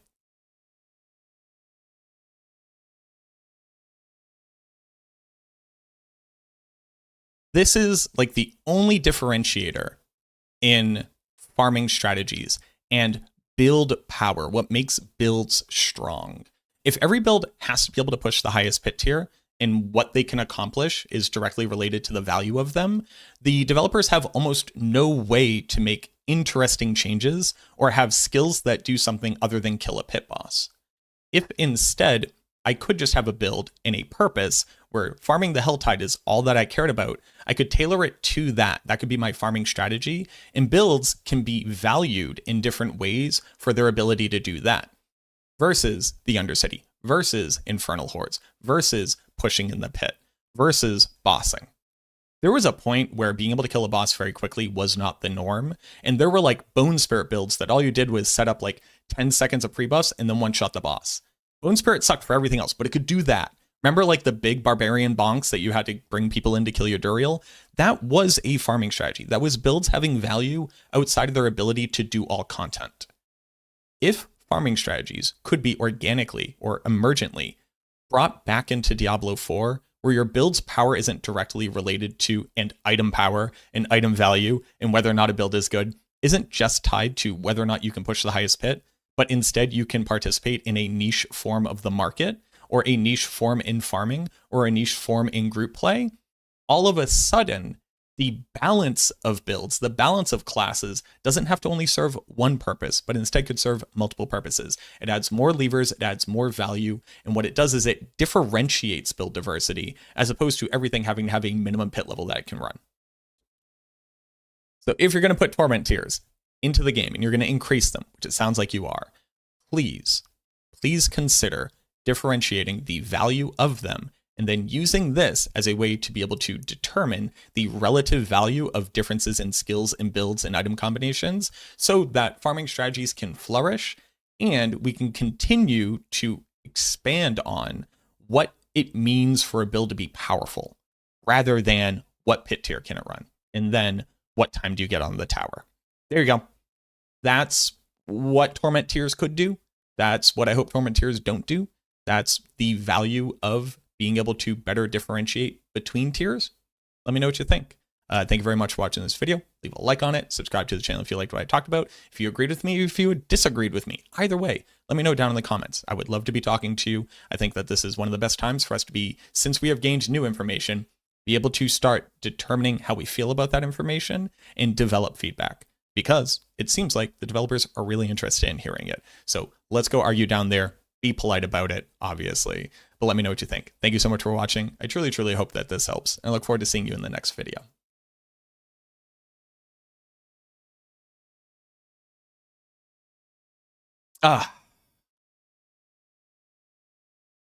Looking forward to season 11? Nice. Yeah, be good, Rhonda.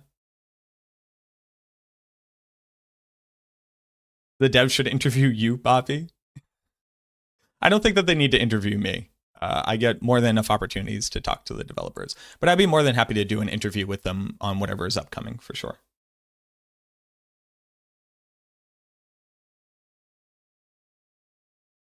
May I comment on your missing rainbow glasses? Yeah, I don't even own rainbow glasses. Like, it was just an attempt to be bigoted, as if sucking a dick is bad. It's also probably a dude who wishes that somebody was sucking his dick. So, like, the irony, you know? But I don't own rainbow glasses, not as like a statement. They just are difficult to match with stuff. I have aviators. I have like clear glass see-through. I have more like Harry Potter looking, like rounded glasses. They're these. Like these ones. But obviously not on these frames. I don't have rainbow glasses. You should have some. Sure, they're just like they're hard to match to stuff.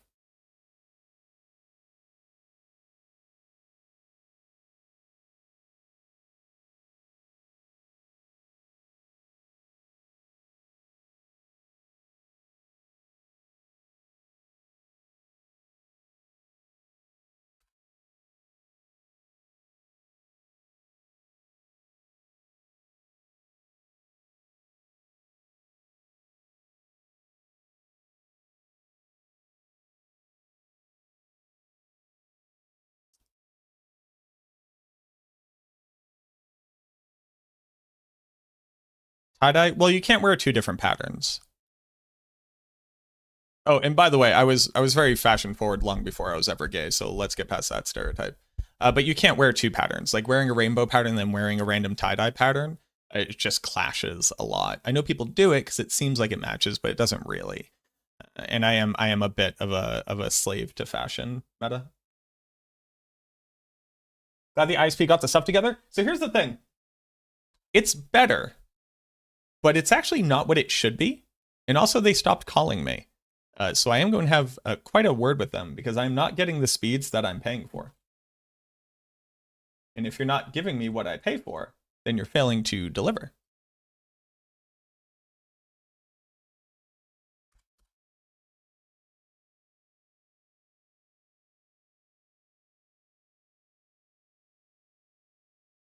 Yeah, so I pay for 36 up, gig down.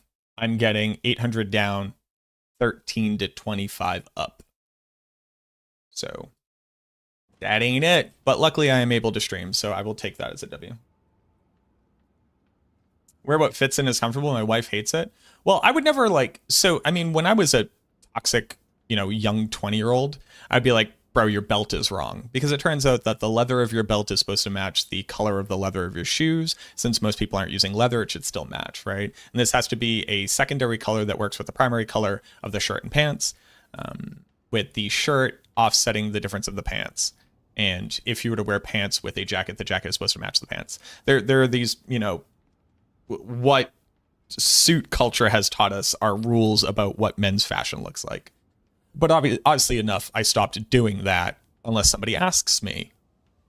Because I learned to not be a dickbag. That being said, though, wear whatever the fuck you want.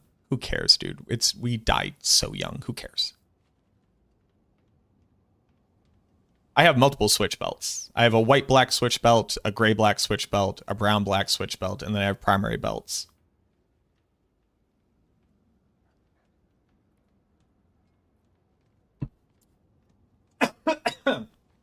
What was my first computer game?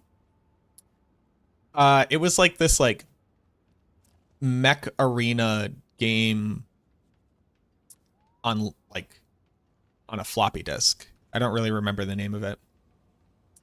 But like games that I really remember first playing as a kid, it was Fairy Tale Adventures Halls of the Dead.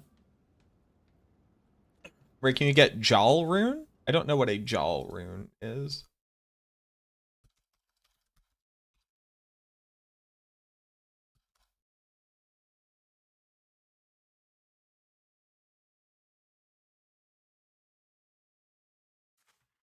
So this is like, so Halls of the Dead, Fairy Tale Adventures 2. Subscribe to a bad content creator. And Heroes of Might and Magic 3. I've been here longer than 2 months, but hey, I digress. Excuse me. Brian and Travis, thank you very much for the Prime. Thank you for hanging out on YouTube, and thank you for the Prime on Twitch. I appreciate that. So these were my first computer games. Like if I got into PC gaming. Halls of the Dead, Heroes of Might and Magic, obviously StarCraft, and so Warcraft 2. No, we had Warcraft on PlayStation. So StarCraft and Diablo 1. I had it on a burnt copy, and Diablo 2. I think these are like the games I really remember playing. Like there was a game I played before that, which was kind of like a Civilization game. I want to say it was called Pharaoh. I don't remember what it was called. And now it's kind of getting a little bit questionable. For crafting Mythic Unique. Where can you, so a Jah rune? So you can trade for them. You can also run Undercity tributes. There are Undercity tributes for rare runes. If you also open up the PvP chests, like according to my video, How to Become a Billionaire, they actually drop a ton of runes. And then what you do is you cube up your runes. So if you go to the jeweler, there's a way to take runes that you have and re-roll them for a chance at a higher rune. And that's how I got mine.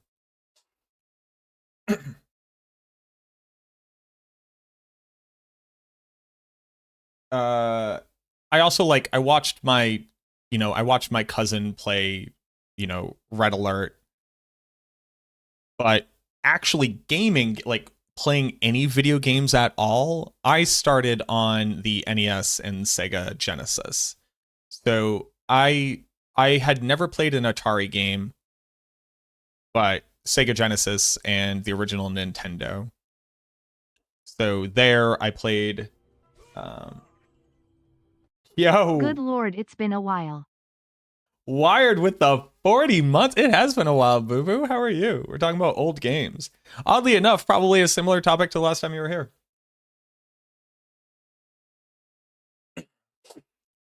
But like my first games that I actually remember playing, I actually remember playing Duck Hunt. I actually remember playing the original Mario Brothers. I actually remember playing Sonic and Sonic 2. I also had a game. God damn it. Oh, Altered Beast is my favorite Sega game of all time. I have my original copy of Altered Beast in the jewel case. Three Kingdoms. Three Kingdoms was a really good game on Sega. I played a lot of Three Kingdoms. First game I remember beating. So you're going to hate me. As a kid, I never beat video games. I know. I never really beat them. Technically speaking, I beat Diablo 2, right? It's kind of funny. I don't really remember doing, like, I don't consider that beating a game. But I didn't beat video games. I didn't have the patience for it. I was also kind of bad at them, right? So, like, Mega Man 2, I never got past the second fight before Dr. Wily, like the big dragon, the flying dragon. I just couldn't beat him. I couldn't beat Metal Sonic in Sonic 2. There was this game called Dragon Tales. No, not the show. I've actually played this on stream.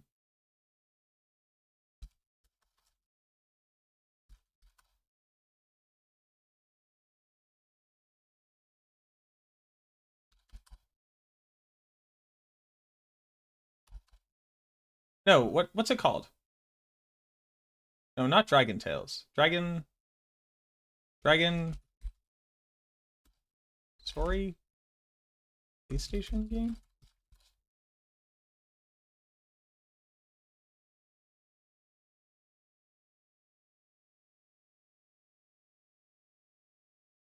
What was it? Trev, you were here. What was the name of that game?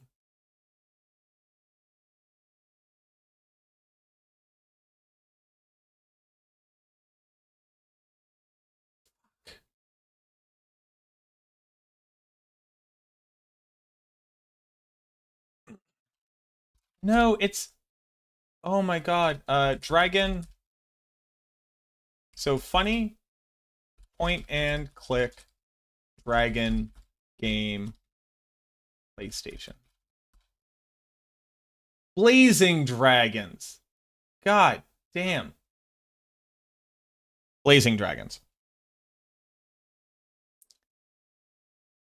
So, when I played video games, I was typically playing with my mom or my dad. And my mom would have to beat games for me. In Blazing Dragons, there was one part... Did anybody ever play this game? This is a point-and-click adventure. It's just really an adult comedy game.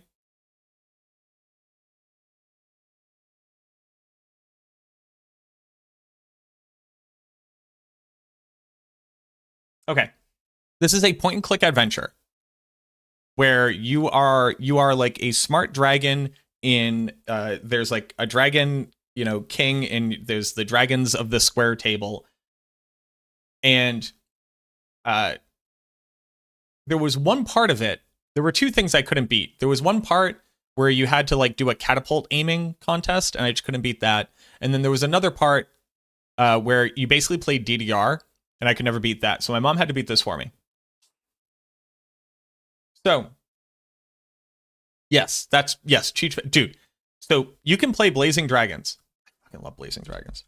Blazing Dragons emulator.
Why did nothing happen?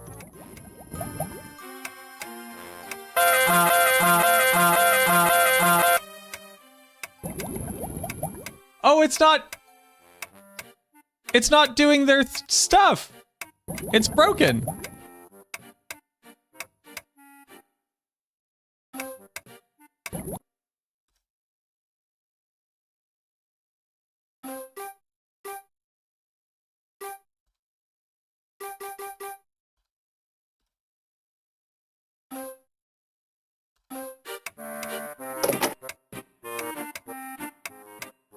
Okay, it has full voiceovers.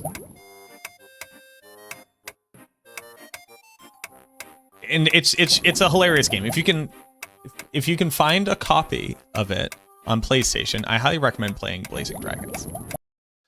But like the first game, I legitimately remember going. So like again, I beat Diablo 2. Does that really count? I beat Diablo 1. Does that really count? Who knows?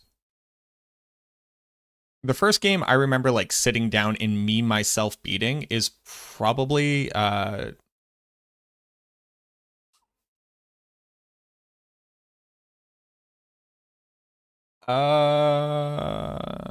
Fable. I beat Fable. And then my spree of not playing games that you could beat and then games that you like.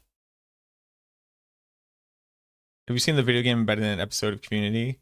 It was amazing. I have not, no. I've never really watched Community, though. Stepped into the Halls of the Dead in D2. Let's go, baby. The other game I finally sat down and said, like, hey, I'm going to beat is Final Fantasy VII. So as a kid, I was going to beat Final Fantasy VII, but my CD had a scratch on it. In fact, I have my CDs right here. My original copy, Final Fantasy VII, in the jewel case. It got run over as it falls apart. But my disc number 3, maybe I can see it. Yeah, so you can't really see it. One part of this disc has a pretty nasty scratch on it. So my game corrupts every time I go into the North Crater for the final showdown with Sephiroth. So I actually ended up having to buy Final Fantasy VII on my then, actually kind of funny, in my then boyfriend's PlayStation. And I beat it there for the first time. This jewel case is so fucked. I think this was legit my cousin's. And I think at one point it dropped on the ground out of a car. You didn't beat Zelda on NES? Fuck no, I didn't. I didn't even have Zelda.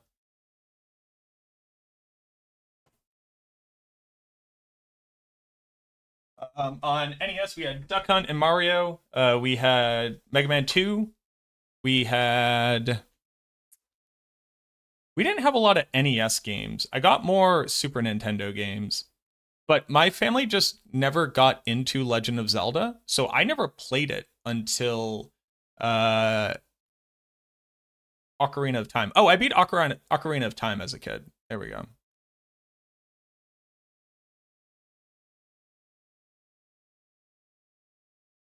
Oh, I loved Golden Axe. I don't think we ever beat Golden Axe. I don't think we ever beat Battletoads either, but it was because when we played multiplayer, I couldn't get through the sewer level with the speed bikes. But I did beat Ocarina of Time as a kid. That took me forever because I didn't have a guide, so I just raw dogged the water temple. That was rough city. But the games I mostly played were like EverQuest and then World of Warcraft. Those are the games I've put the most hours into other than Diablo 2 and now Diablo 4. We didn't have Contra, no. I didn't have Contra, I didn't have Castlevania, I didn't have Metroid. Those are like the big ones I missed out on. Things I would do to become a water temple because I said I raw dogged it. Ma'am, there are children here. They represent 2% of my viewership.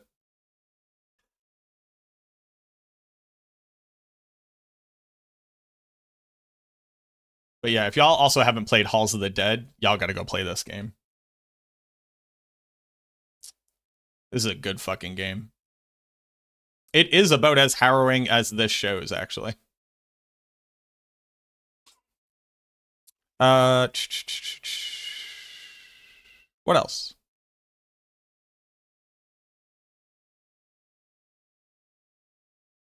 You started it? Ma'am. Ma'am. If I may. Me looking all busted like this, too. My hair, because I'm growing it out. Oh, I loved Gauntlet Legends. Oh, wait, let's talk about Gauntlet Legends for a hot second. Oh, and I beat Mario 64. Let's talk about Gauntlet Legends. So, as a kid, I couldn't... So, in Gauntlet Legends, each area, each color area, had 3 tablets that you had to find to go to the next portion where you actually fight the final boss, right? I found all of them except for one in the yellow area, whatever that meant. And I replayed every single level area so many times that my character reached max level, max gold, and I owned everything that you could buy. And then because I couldn't find them, I just kept playing it. And I had a warrior, and I had your little dragonfly that the warrior gets for some reason. Who fucking knows? And I literally never beat that game because I couldn't fight the final boss because I couldn't find the little tablets. Just couldn't do it. Got a character to max level grinding on random yellow stages. Hated it. Hated it with a passion. Still hate it to this day. I don't even know what it looks. I don't know what the end of Gauntlet Legends looks like. I don't know. Oh wait, am I talking about? Hold on. Is it called Gauntlet 64 or Gauntlet Legends?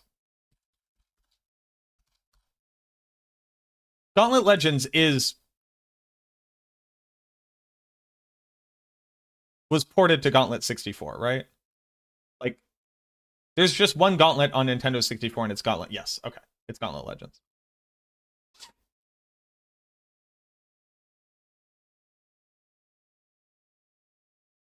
Golden Axe on arcade.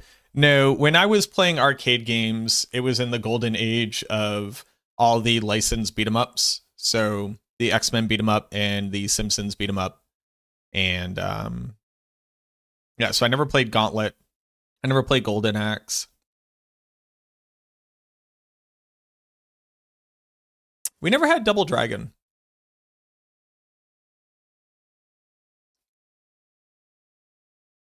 Oh, I beat Donkey Kong 64. Fuck that game. Fun fact, when you're just a kid playing Donkey Kong 64, it slaps so hard. And then when you go back and learn about it, you're like, wowee, how dare they make this video game?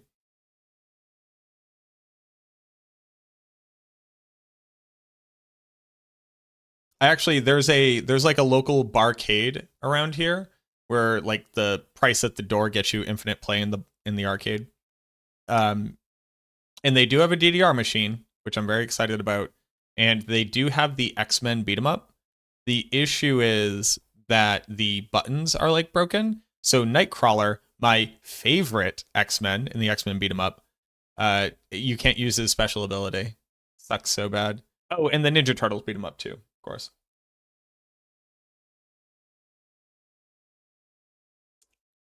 Playing Dynasty Warriors. I never really played Dynasty Warriors as a kid. I did play it later on.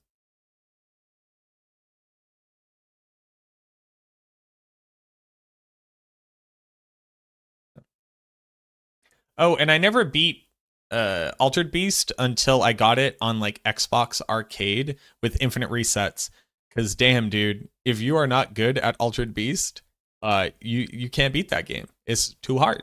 It's too hard, I say. Like the first stage, easy as hell. Second stage, easy as hell. Third stage with the bear, sure, that's fine. And then you go to like Golden Bear and Golden Dragon, and it's just like unreasonable how much shit they put on the screen.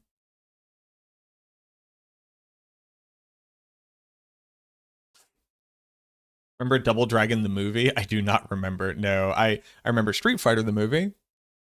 I do not remember Double Dragon the movie.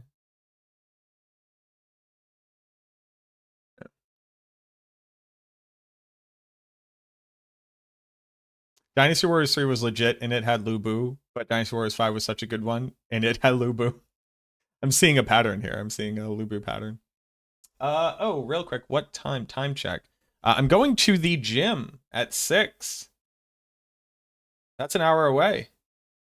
We're going to the gym again. Oh, shit, I have to get my membership for the gym. Oh, no. Hey, everybody.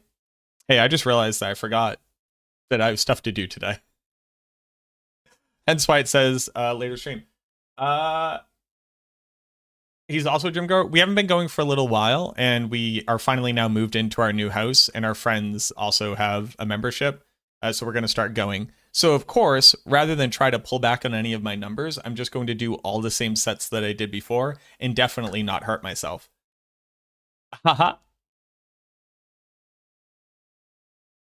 No, but I plan on running 2 miles on the treadmill at 8 miles an hour, and then I plan on doing squats and leg presses and crunches and bench presses. That's what I plan on doing. And that's just what I do. They're like, you should have like a plan. And I'm like, hear me out. I'm going to run 2 miles at 8 miles an hour without stopping. And then I'm going to go do squats and leg presses and crunches and bench press. What days would you suggest traveling for BlizzCon? I'm confused. Like how early to go for BlizzCon? Is that the question?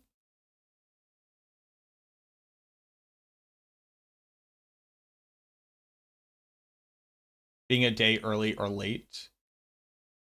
So first off, you're coming? Hell yeah, brother.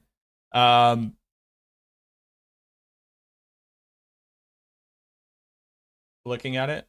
So, I mean, the only time I've gone to BlizzCon, I got flown out a week early and had accommodations. So I'm not a great metric. I would generally recommend getting in a bit early, probably leaving a day later, because there is like there's a lot going on, and a lot of the fun is obviously like the hotels after, and not having to rush out with everybody else would definitely suck a bit. But yeah, so I have to go get a gym membership and then go to a gym. So I love you all. I'm going to leave. Who's streaming?